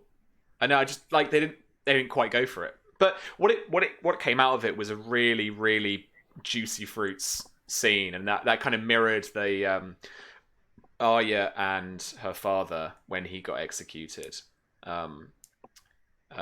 And I think I used the GIF as well. There were several sequences that came from that were just very powerful, because it just had that sense of inevitability of, okay, we know all the people who could do something are not. She's going to die. How does she die? Yeah. I I see a question from Charlie here, and I kind of have to jump on that plus add to it. Like, again, who is Daenerys' parent? But to follow up, because again, bastards aren't always cared for. But Daemon was an important person, an important prisoner that got free. There has to be ramifications for an agent like her dying, especially dying by formal execution in Dorne. So will we see the ramifications of that? Will we find out who her true parentage is? She's a storm, which means she had somebody with a name in that lineage. Yeah. So she is of the Stormlands. I never defined it. I never had. Honestly, to begin with, Storm was almost a throwaway bastard's name. And the character only really just grew from the connection that Miria and Susie made with her. Well, now I have just this terrible, juicy theory. And oh, mate, let's make it so. Oh, no. I have an idea, but please. Because she was able to find her way in Dorne. She was able to cope with the heat. There is one house that guards the Boneway. That shield right over there is that house. A Dondarrion. Yeah. A Dondarrion bastard. That's cool. I'm getting shivers. That's awesome. Yeah. They do. They guard the north of it, right? Yeah. Yeah, they guard the Boneway. I'm going to write down the Dondarrions. Oh, boy. Here we are, just putting it all together here. Oh. Hey, had to get that wall tie-in, folks. There it is. Trust me, I'm working on it, Pope. Don't you worry. Don't you worry. I've got tie-ins. Do you think if Alistair had gone to the wall, Charlie would have got me playing in the wall? I don't know.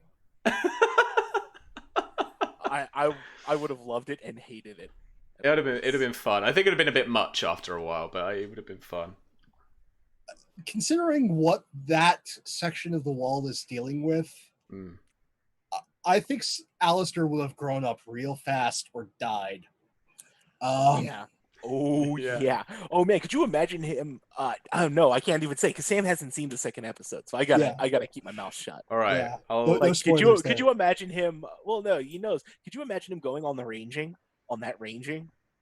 Yeah, that would have been bad. That would have been hilarious, is what it would have been. But bringing it back to our After the Fire fam, will we see Lana again? And if so, with everything that's gone on, and also the machinations of Marcia, is Lana in a good position? Is she in a bad place? How's the baby? Like, there are all these hanging questions. Yeah, absolutely. Yeah, we did some, as Charlie says, we did some good stuff in Session 0 with Lana, so we'll be seeing more of her, absolutely. That is an NPC I actually need to get a little bit more of my teeth into and to develop a little bit more of. She was kind of framed as the kind of spoopy, or I guess the spoopier one of the family, with a kind of ability to just appear places without people hearing her and stuff. We will absolutely will. So it's going to be interesting what her take is. I still don't know, like I said, a lot of it. So like what her real opinion is going to be. She went from this is evil, this kind of blood sacrificey stuff, let's write a letter, but then Marcia brought her round as well, and then like suddenly she is Maekar is now like taking her off with Brendan. No, it was Wayland, sorry. Yeah, the younger. Demon baby. The Demon baby. And so, yeah, what does she think of what's happened there? How has her time at Summerhall possibly changed her? Has Mara, in the intervening time, reached out to her, considering all that happened? Yeah, absolutely. Like, well, Marcia. that, Oh, Mara as well. Yeah, I guess. Marcia's spent some time in a couple of courts during that session 0 for the upcoming season. So one of them is Summerhall itself. So she will have seen Lana. She will have seen Weirland as well, for sure. There's a bit more to that, but I'm hoping to build it up into the season. And then she's also been to King's Landing. Oh no, sorry, it was Old Town. I think I'm getting the Summerhall and King's Landing mixed up. So she's been around a bit. She's been trying to kind of make some new alliances and get some new information. As that session 0 kind of affords us a broad stroke approach where we can say, well, yeah, she's traveling over here and she's looking over at that person and stuff. So yeah, there's she's going to be brought in to. Oh yeah, they went to King's Landing. That's my bad. So there's going to be more for Lana for sure. Yeah, but I think I've got to develop that a bit better. That's not one of the NPCs that I really enjoyed playing or really got the kind of the grit of, you know. So that kind of actually leads to another thing that we kind of had in mind. So Marchie's traveling around in this time skip, getting education, learning all this stuff, but also not being in Fox Hollow. We saw a lot of travel also this season as well, even if just for a couple weeks or a couple months. What are the ramifications of Fox Hollow not having its family in residence for extended periods? Well, it was good fun to ask Susie to roll the House Fortune roll for that 6 months when Marcia went off, because it's like in even in just a Game of Thrones, when Ned leaves, who is the or even when Rob goes off to war. Tom and Chad, oh dear. Yeah. Who? Yeah. There is some juice. There's some juice to come out of it.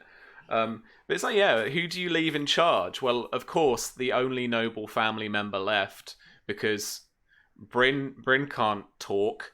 no. So who do you leave? Well, Miria, it's up to you. What do we do with these bandits on the edge of our land? Oh, I don't know. Go after them, I guess. Oh, good heavens! Big mistake. I'm looking forward to this. But yeah, we're talking about ramifications. We're talking about allies and managing resources. During Marcia's whirlwind tour, did the young Peak come up? Has she actually cemented an ally with House Peak, given everything that has happened? She absolutely has, or at least she's going to have to try. Obviously, as they said, they've got a goal about some working alliance there. Susie Eyes .gif in the chat about Ellery. But as I said earlier, obviously I'm gonna make them work for it. I mean, you got to think about it. Not everyone's going to be happy with them allying with another Reacher house when all this is kicking off factionally, and the Dornish aren't going to look too happy on it either, because they've got, an ancient kind of enemy with now like 2 holdings. And basically it's an incursion into Dorne. Now a little bit of Dorne has been chewed off and given to the Reach. So what do you do there, So that alliance, it's probably not going to be an easy one. So yeah, as Susie says, there is incoming juice. Have a glass ready. Good. It's pulpy. Now, continuing with Marcia, there is Is there any noble foolish enough to try and marry her? I mean, the Witch of Fox Hollow, quite the catch, I hear.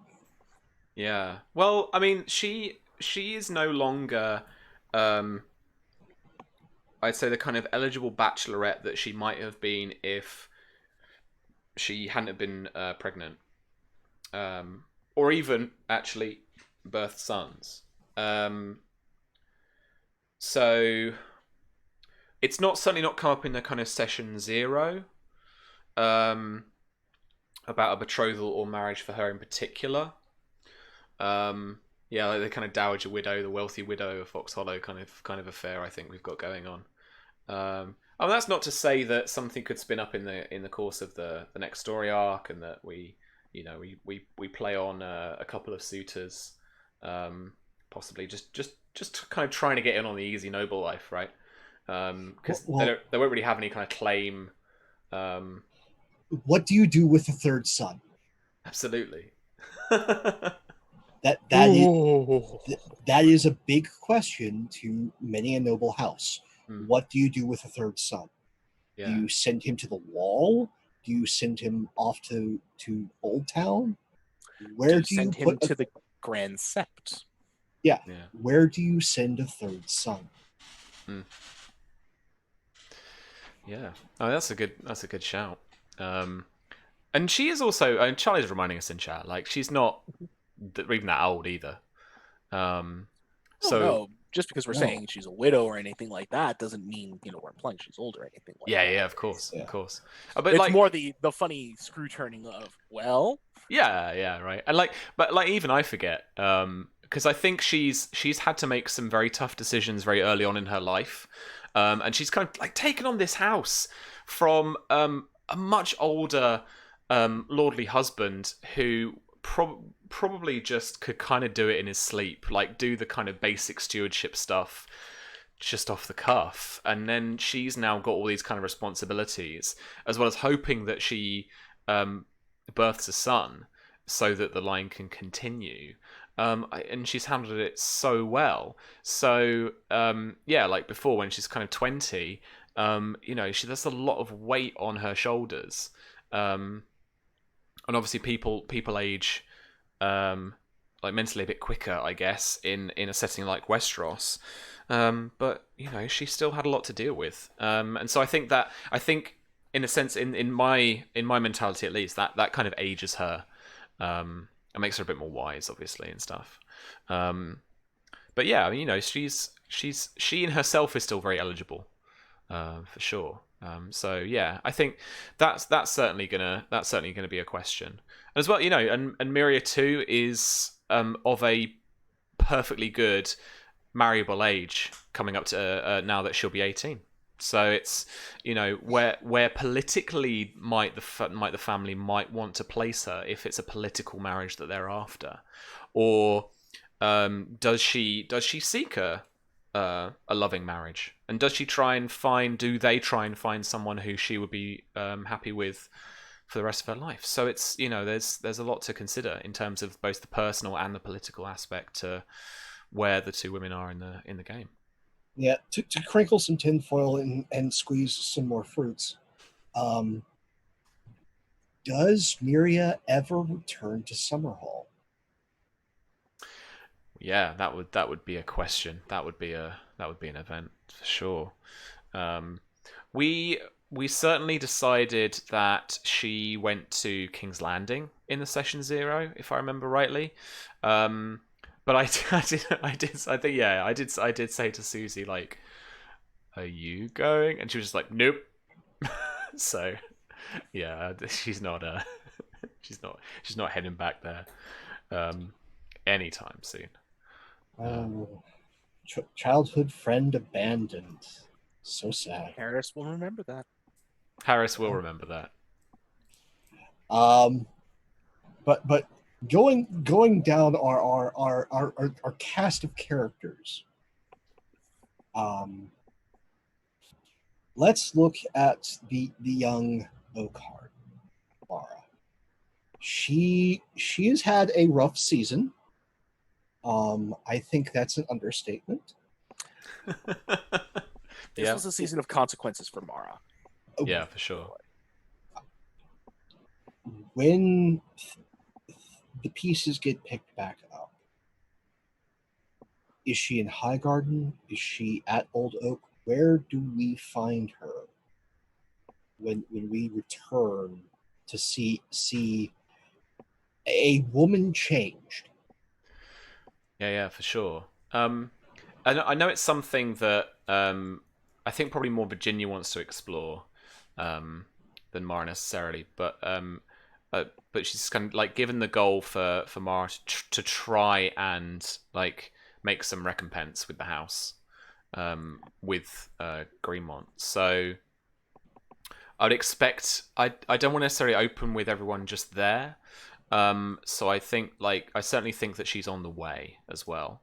But of course, what we also have to think of is if Simon is kind of back in the game, then obviously he reaches out to her, or how does he make contact with the house? How does he get back into things? So I think there's something there too, and some fruits to juice about Simon and Mara's relationship too.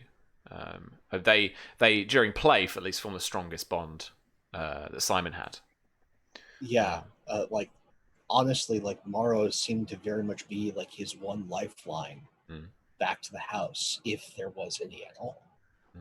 Simon was at his most stable when he was interacting with Mara as well. Yeah. And it's going to be interesting, really interesting for me as one of my problematic faves to see how Simon has aged, to see where he ends up. That's a little bit more work. There's a little bit more work for everyone to do for me to just be like, so what's this about? And where do you want to find your character when we come back in?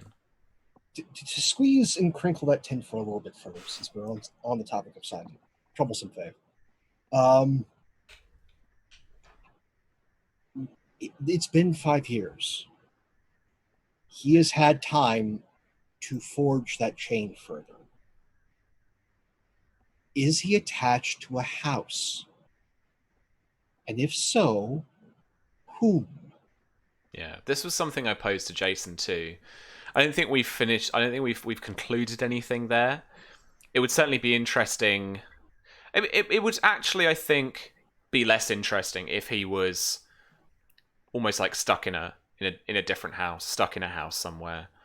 I think at least with the studying he's got to do and his interest in the higher mysteries and stuff, Yes.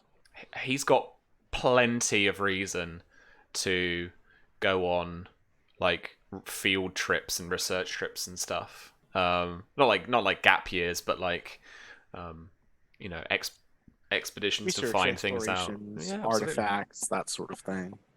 Oh, yeah. Now I'm just thinking of Simon exploring the dungeons of King's Landing, and that being a thing.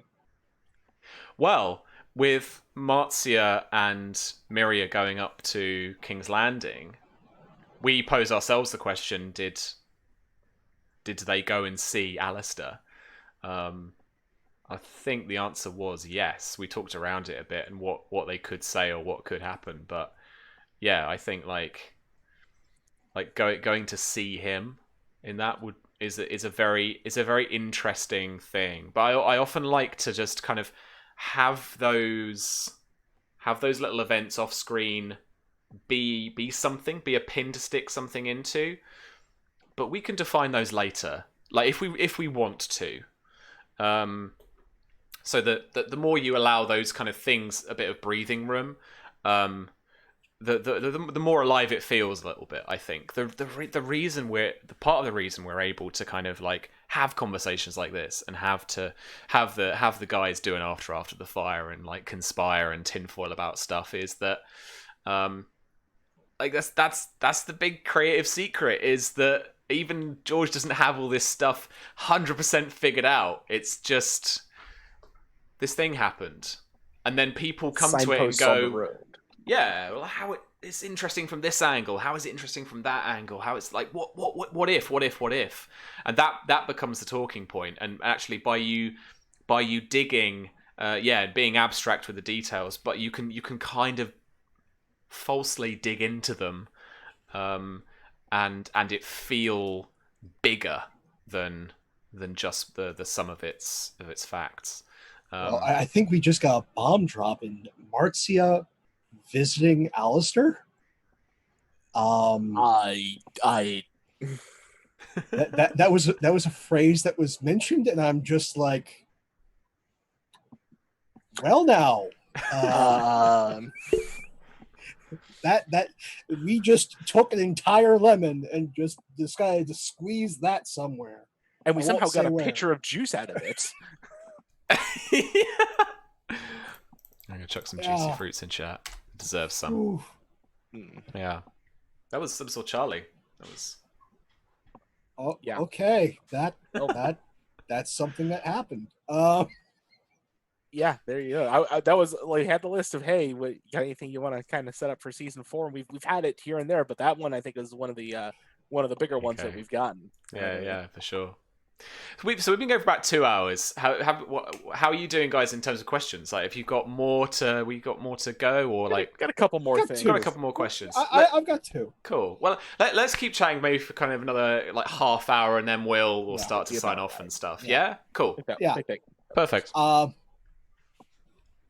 Because we now have this new character with Enzo, Mm-hmm. who we just meet, and now we have a 5-year jump. Yeah. But with anything that is a gift from the Targaryens, there is always strings attached.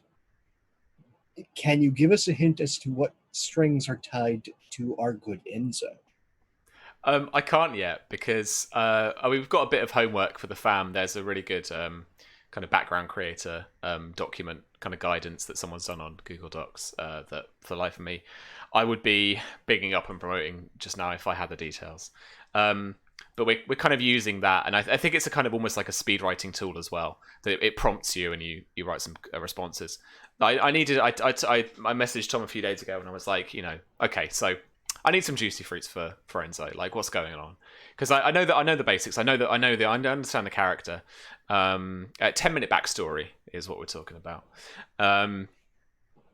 And so that is sat in my Discord waiting to be read. So I'll go away and I'll figure that one out for later if I can rain check that question. But I like he stepped on the thing. Like Tom told me about the concept and everything, and I was like, this is cool. I love it. The first character I ever played in this system for Greenmont in Song of Ice and Fire was a Bravosi playwright, and I took the kind of Jacobean playwright angle. I even wrote a couple of sonnets I still have somewhere for they wanted to present somebody at court, so I did this thing. And typically in like Shakespearean fashion, it's this poem about somebody, and it's actually about someone he fancies at court. So it was this kind of dual thing that he's talking to her, but really it's meant to be this thing about presenting someone at court. But he's clocking her in the gallery, and Enzo gave me strong oh god, I forget his name even, but strong vibes of that character. So I was like, I'm here for this, Tom. Let's do this. But in terms of actual like some things to hang the backstory on, I'm not sure yet. I'm gonna dig into some of those, as I said before, some of those abstract details that Tom has put into his backstory, and then flesh them, put some zesty flesh on them, and then throw them at him from afar, rolling some 6s probably. Poor man.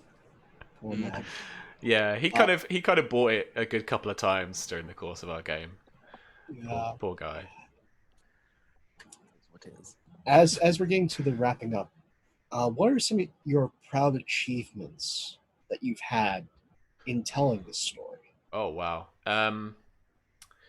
I I'm just absolutely, honestly, like a tiny bit emotional, taken aback by the group and their enthusiasm for this game. Like, I think you guys probably kind of know deep down, but people have no idea. We talk about this game constantly, and our little funny, stupid After the Fire Discord channel for ourselves is daily full of shit posts, spam. We have a couple of voice channels that we're on together most days. And it has been absolutely amazing because not only have I found a firm group of friends, but like such enthusiastic players that honestly care so much for this game. Ashamedly, probably more than I do, because they care so much about their characters and so invested in what is going on. And you know, I was really proud of the way that it kicked off, because it felt, looking back, really strong. Having written some really solid scenes, as I'd said before, like actually kind of scripting some stuff out, and it's helped me a lot with my my creative writing, because I suppose with a lot of my tabletop writing, it's obviously a lot of instructional language and a lot of kind of rulings language and stuff. But it's really been fun to have a kind of creative outlet like that, and for it to become, I describe it, and I've described it a few times. Like, I went into it thinking I really love this kind of setting. I really like this game. I've got a bunch of people who would be really down to play it. I'd been GMing Susie on Encounter Roleplay.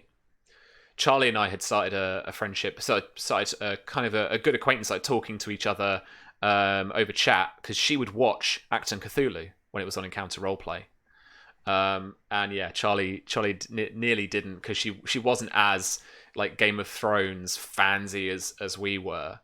I can't imagine this game without Marcia. I know, right?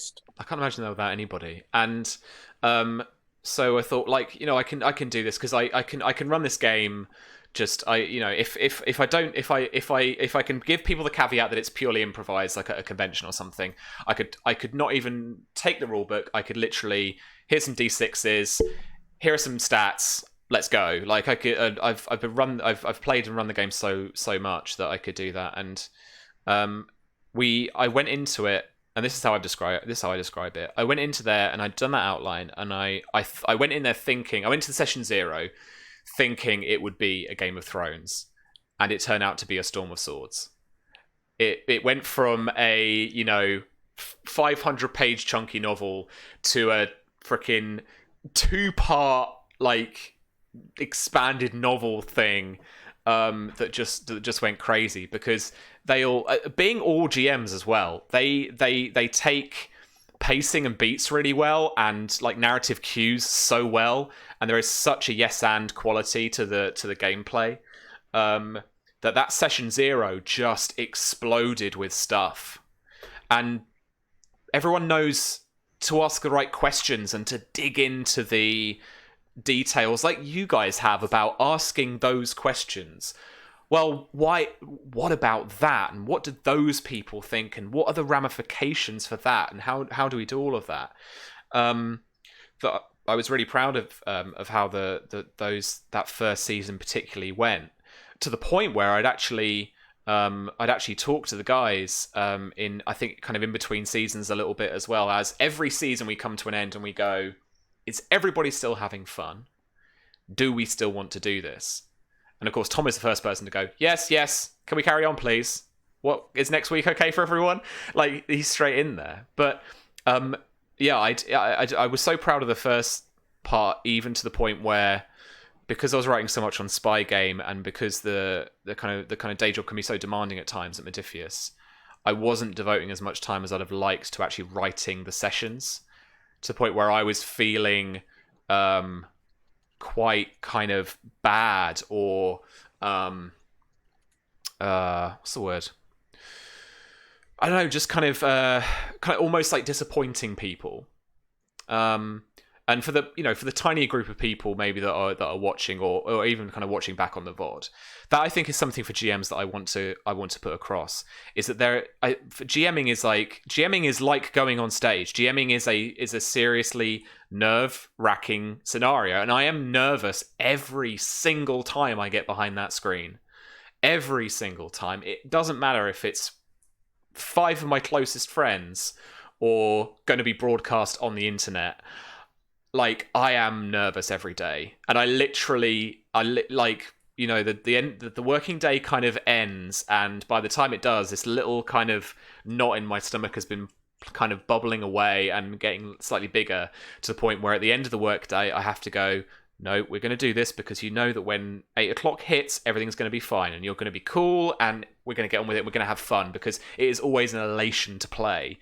But there is always that kind of anxiety and that nervousness that I've lived with working in theatre and also kind of GMing, that you have to work and live with. And you can make it work for you as well. That's the thing. You can turn it into energy and you can turn it into something positive. It doesn't have to possess you. It doesn't have to take over. You don't have to listen to what those voices are saying, but you can take the energy and you can like release it. So that's what I'd say. And I've had some honest conversations with the guys about that, and about like, well, I just don't think it's as strong anymore. I can't give it all that. And they're like, are you kidding? Like, we're just having just as much fun. It's just as good. There have been some crazy juicy fruits, so yeah, like we're in a really good place. And I have said to the gang as well, and this is, I guess, kind of explains a little bit of why at times I've been like, I don't know about the kind of upcoming stuff, because I haven't had a lot of the time to really devote to it, and I spend a lot of the kind of planning and writing process in the back of my head. Like, it's almost like I'll have it on like a little back burner as the week goes on, and I'll just think about, oh, what's Mara doing, or I'll play, it sounds so daft, but I will play a little scene out in my head with Mara, or I'll play a little scene out in my head with another character, and I'll be like, oh, what happens with, and Virginia and James know the face well, where if I've been at work at times during kind of lunch and stuff, and I've been like maybe typing an email out or something, or maybe kind of noodling over something, and I'm just like, oh, and it's like that GM face where you go, oh, the juicy fruits, and it started with Blackmont, like that face where I went, oh, he really is now he's affectionate towards his niece. And they're going to interrogate her. What if he stabs his mates and fucks off? Like it was like, it's that kind of energy, you know? So yeah. There's been a lot, I think, that I'm proud of. But I am most proud as well of the scenes that people trust me to tell and trust me to explore. And the difficult themes that come up that I've been able to portray, because I think that is also very important for a young medium like tabletop role-playing to understand, compared to theatre, or even movies and stuff, where actors who are very mature about a lot of the themes, a lot of the difficult themes that come up in movies, including a ton of the social injustices that we face and we have to be confronted with on a daily basis in real life. And I hope that people can understand, particularly around the conversation when it comes to consent and harm and stuff, that we are a group of consenting role players, and we have continued conversations backstage about what is and isn't off the table. And I know where what those things are, and I know where the line is drawn. It's always difficult to put together a scene that you know might be problematic for somebody, but that maybe you feel as a player or as a GM or as a fellow collaborator, that it's important that that's something you want to explore, that makes sense for the story, and it's also something cathartic, because ultimately that's why we tell difficult stories, from the theatre of ancient peoples to blockbuster movies now. That is why we tell difficult stories, so that we can confront these problems, and so that we can almost practice our like response and our feelings to those things. So I know I'm in a bit of a soapbox at the moment, but like I've had some incredible experiences in both live role playing and at the tabletop, where I ran a kind of a post-apocalyptic kind of nuclear fallout inspired LARP here in the UK for helped run it for a while, and there was quite a nervous player there who had been with us since the very beginning, since like 2011 or something. It had been a few years we'd been playing, and he was going through some really difficult times personally. And he ultimately he had to leave a partner, and he actually said to us one event, and it was very quite emotional afterwards for all of us, that he said, like, I want to thank you guys for this, because actually you helped me do that. You helped me practice those, like, having to do that, going through those emotions. Because LARP and role-playing, tabletop role-playing, can be a safe space to explore those difficult themes with each other, so long as everybody is on board. And it can help. It can be therapeutic. It is not therapy, but it can be therapeutic. Like going to the theatre and watching a play about difficult themes can help you with your own things. And it doesn't have to be exactly what you're going through, but you can draw some parallels. So like I say, I drew some parallels to Brexit, to this, and some of those feelings, and that feeling in the country, and it was a way to practice those kind of things, you know. And Jason said it's catharsis, and it can sound wanky and stuff, and I've really have left the kind of academia of theatre and dramaturgy and stuff, because I much prefer just kind of doing.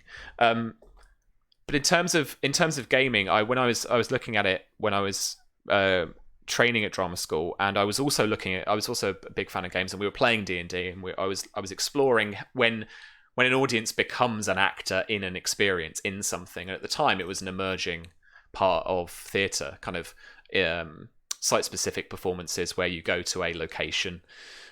So we have a company over here, I don't know if it's in America, called Secret Cinema, which they do immersive cinematic experiences. So they've done stuff like Great Gatsby, they've done Back to the Future. And they get you to, it's basically LARP, but like soft LARP. They get you to dress up as one of the characters. They have actors who take you through a little experience. So you're an actor in that experience, but you're also kind of an audience member. And I kind of, in my own way, I've termed that thing kind of first person catharsis. So I've been at LARP and I've gone like, in my head, I'm like, this is going to go so badly for my character. This is going to be so fun. And then out of my mouth, I'm saying things that might be contrary to what the person I'm talking to are or whatever, but it's the yes and thing, and it's propelling the scene it's propelling the LARP a certain way for me to go into that, like, a bad outcome or whatever, because I kind of want to see where that goes or whatever, you know. But you can do, and you can say things that aren't yourself in order to confront those things in society, or confront those things about you or about someone you know.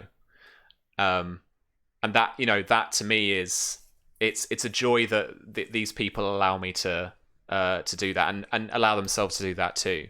The other one is another cast member who, for one of the more like problematic kind of scenes, I guess, actually messaged me afterwards personally and just said, thank you for that one, actually, because that has helped me. That is helping me through something.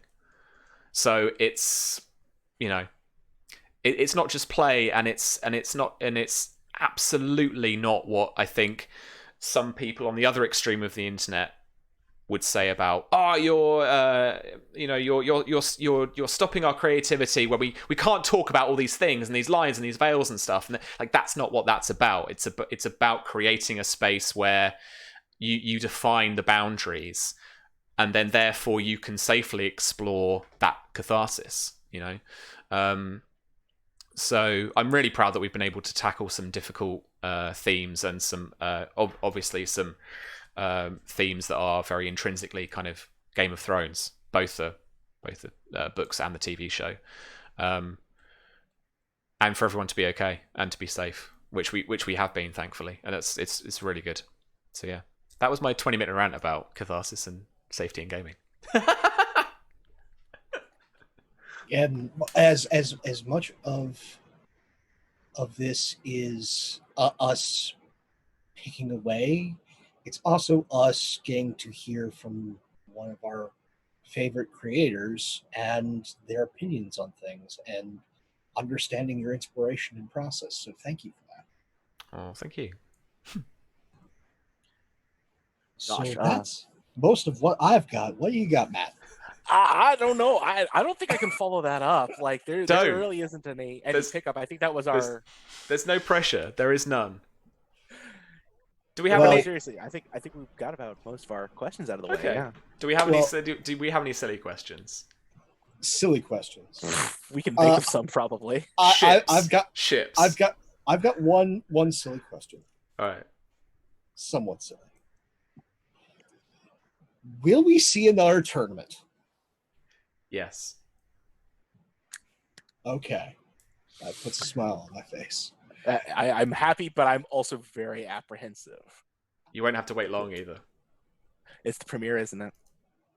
Oh dear. Yeah. I am pleased. I'll be talking about Ashford Meadow. No. We're not there yet. No. Not in time. No. Okay. Just had to check myself here. Yeah. No, I'm not going to answer any more about that. That's it. There will be a tournament. Yeah. Okay. We enjoy ourselves a tournament. Okay. Oh, so we're talking about ships, are we? For our last bit of silliness. It's like Tom's asking me, but like it's not even a ship. I absolutely loved the relationship Alistair and Mara had in the first 3 seasons. Absolutely loved it. It was the point where I've got a song. I've got a Game of Thrones soundtrack song where I'm just like, I play that and I'm like, that's them. It's just, like as relationships go in Game of Thrones, it was a pretty healthy one actually. Yeah, I guess. Up till it wasn't. Yeah. But for about 2.5 seasons there, it was pretty solid. Yeah. Otherwise, kind of okay. What does the master of the game ship? I don't know. I've really enjoyed how queer the characters are actually as well for the Game of Thrones setting, where obviously they didn't want to play out the coming out scene, but I already shipped my characters. I already shipped Samuel Tarly and Alistair. Fair. We had what we call the was it the fan fiction scene? Yes. Yes, correct. I think in my imagined canon, in my head canon, I got the hots for Desmera. Who doesn't? In this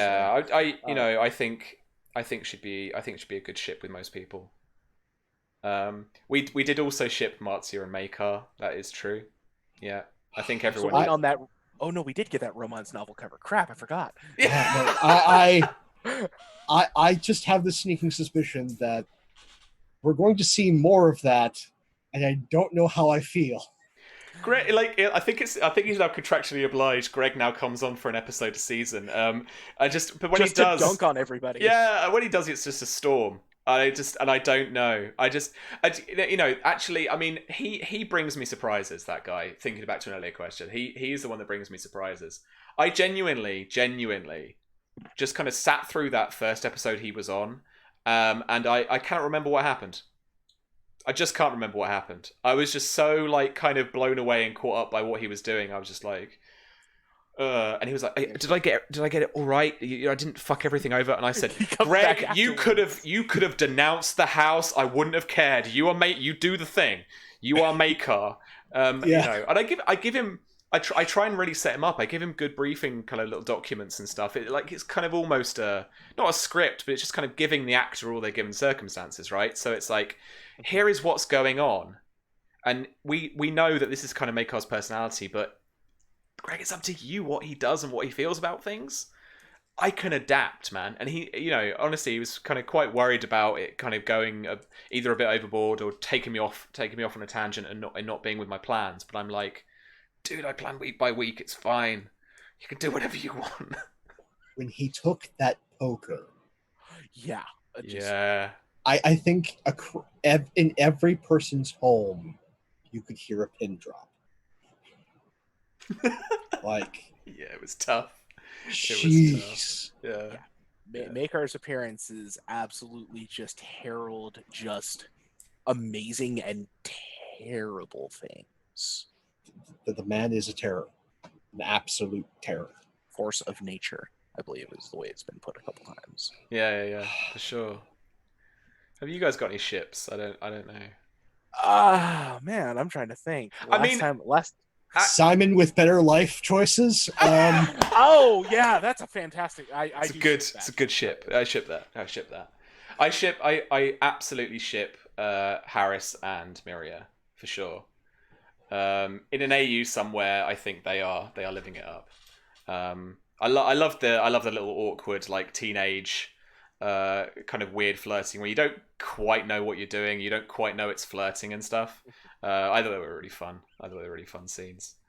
They were kind of dancing and stuff and leaving room for the 7. That was great. I love that. Oh, it's so perfect.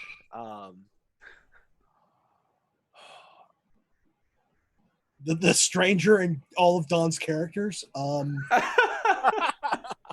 That's not a ship. That's just an actual relationship. Yeah, I was gonna say that's just a fact of life. Come on. I thought you were gonna say Alistair and the Wall. No, that ship unfortunately has sailed and sank. No, Alistair and a vial of wildfire. Now there's a ship for you. There you go. No, we Grammy Crane and Lady Sana. There's my ship. There's my ship. That is the ship. That is. I mean, that's just once more. It's just stating facts. I mean, yes. That is the ship we all know to be true. That is like That's all our headcanons. For sure. No, that is a character that I long wish to see again. Is what has become or what became of Lady Sana. Yeah, because now we've got Jarden. Jarden has shown up again on the wall. Yeah. What happened to Sana? That is a very interesting. There's a spin-off series, right? The Life and Times of Lady Sana. I mean, The Adventures of Lady Sana is absolutely a series I would watch. That is totally a 3 mini season. Like, if you were going to just do like, okay, let's just do 6 episodes in between each season of After the Fire. Yeah, just have The Adventures of Lady Sana. Yeah. Oh man, cut up to the north as well. That'd be cool. You set that up in the middle, okay. I have some ideas on that. Ponder. That's amazing. So Matt, we need a ship from you. We'll complete our trinity. Shipping is not my forte, much as I joke about it. Sure, but who haven't we covered? Who haven't we covered yet? I mean, so Jason said Lana and Babblebrook, which is a solid fun one.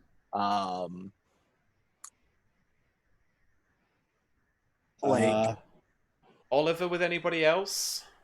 I mean, Oliver with a non-Greenmont feels so foreign to me.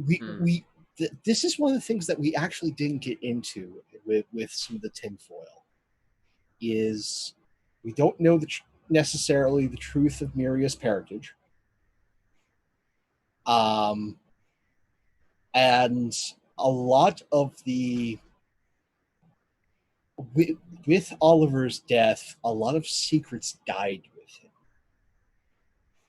We don't know precisely how deep of a relationship Oliver had with the head of the Greenmont house. Yeah. There's a lot of secrets that unfortunately are buried in that God's will. Absolutely. But let me tell you this. Don absolutely tried to ship his characters with every single Greenmont that was going, historically or otherwise. Well, to be fair, Lukos got around enough that it probably Yeah. happened too. But also, I mean, we had that incredible scene, season 1, on that bridge. Yeah. And that's actually one of the things I'm kind of like looking forward to, is that bridge coming back up. I am certain it's going to rear its head, and I'm looking forward to it. Yeah. For a season or so. So yeah. For sure. Awesome. Well, I think we got it. Thank you so much. Yeah, thank you so much. Thanks for, and thanks for being part of the fam. Thanks for coming back to us every week. It's kind of one thing to play a game that you love with a group of friends that you really enjoy the company of, but it's something else to have some people who are also kind of devoted to it and like really enjoy it. It's just kind of weird and uncommunicable. Like how kind of cool that is. Yeah, thanks so much. So I mean, so we're still in a little bit of hiatus for another couple of weeks at least, but I do have a couple of things going. So next week, actually on a different channel this time, but and not any of us in particular, but for the spy game, the writer of one of the mission booklets for the stretch goals that we unlocked, Oz Mills, he's actually running his mission, A Foolish Endeavor, which I did part of on Encounter Roleplay. He is running that next week, next Thursday, same time slot, over on twitch.tv/OzMills. And that is going to be 4 weeks. So there will be a bit of overlap with what we're doing. And then in a couple of weeks from now, we are basically kind of showing Susie's fever-dreamed kind of workings on characters based on After the Fire characters in WWE 2020 video game. And we are putting on I get my wrestling references are old, but probably we're putting on a SmackDown show with various characters like Mara, like Miria, like Costain as a manager. We've got Oliver. We've got Gormy Peak as well. So we've got like a cast of characters, and we're gonna do like an After the Fire WrestleMania. Westerosi Rumble. Okay. Westerosi Rumble. So like, if you haven't noticed, me and Pope actually have like some serious wrestle chops on our side of things. Nice. Well, we'll have a chat. Yeah, we need some commentary. Oh, that can be had as well. And another thing to look at if you find that the wrestling thing ends up being something you enjoy is the Worldwide Wrestling RPG that has been I toss. Yeah. We did it a couple weeks back on our other show, Dreadful Beat of DJ Strahd. And nice. It went some places. And so it's definitly a fun time to take things from a different angle. Cool. Yeah, I've been looking a little bit at it actually at the game. I want to give it a read and probably try it out at some point. That'd be really cool. Totally. Yeah. But let's do the classic signing off by letting us know who you are, where you are on the internet, and what you're up to in any given week. If you've got some things to plug. Pope, why don't we start with you, my man? Hey everybody, Pope World Build on the Twitter, Pope World Build on Twitch. I lurk in all your streams. First and foremost, for those of you who are with us in chat, watching on the VOD or watching on YouTube, I want to thank you all so much for joining us. Again, this is only because there is such support from you. Thank you. If you want to see more of my silly face, well, I'm pretty much almost now attached at the hip to that gentleman. So I'll plug the first one. He can plug the second, where you can see this double act. You can find me and my compatriot here for some more Westerosi shenanigans over on Encounter Roleplay, 3 p.m. Eastern, Mondays for the Wall.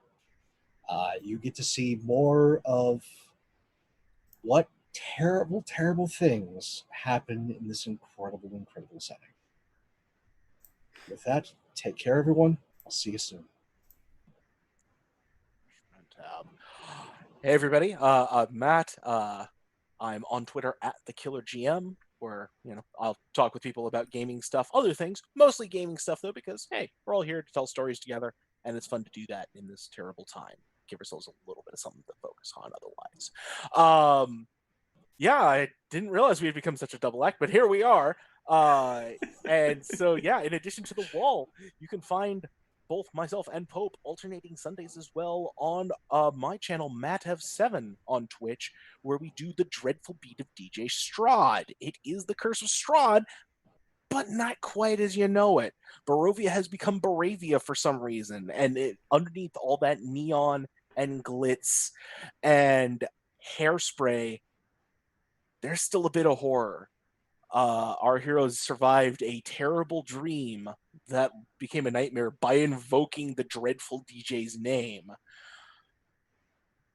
And so they need to figure out what they do from there. And so we're going to find that out real soon. It's at 9:30 Eastern on those alternating Sundays. So we hope you do join us for that coming up soon. Awesome. Thank you again, guys. And I just want to echo what Pope said. Thank you so much for people watching, however you're watching. It is because of you that the show itself continues. I'm sure we would just play privately if it didn't. But but thank you, because it's so... our little community is so cool to have around and so very supportive. You can join in the usual ways on Discord over the Black Cats channel there. I'm going to pop that in chat right now, and that will be in the description below for YouTube too. You can find me around the internet everywhere at RPGWebby. You can find us around the internet at Follow Black Cats or blackcatsgaming.com, where we're currently still working on the Spy game, which is our action espionage RPG using the 5e OGL, and that will be coming out later out in the year. But until Westeros WrestleMania in a couple of weeks, take care of yourselves, wash your hands, and enjoy. We'll see you later. Bye bye. Later, everybody.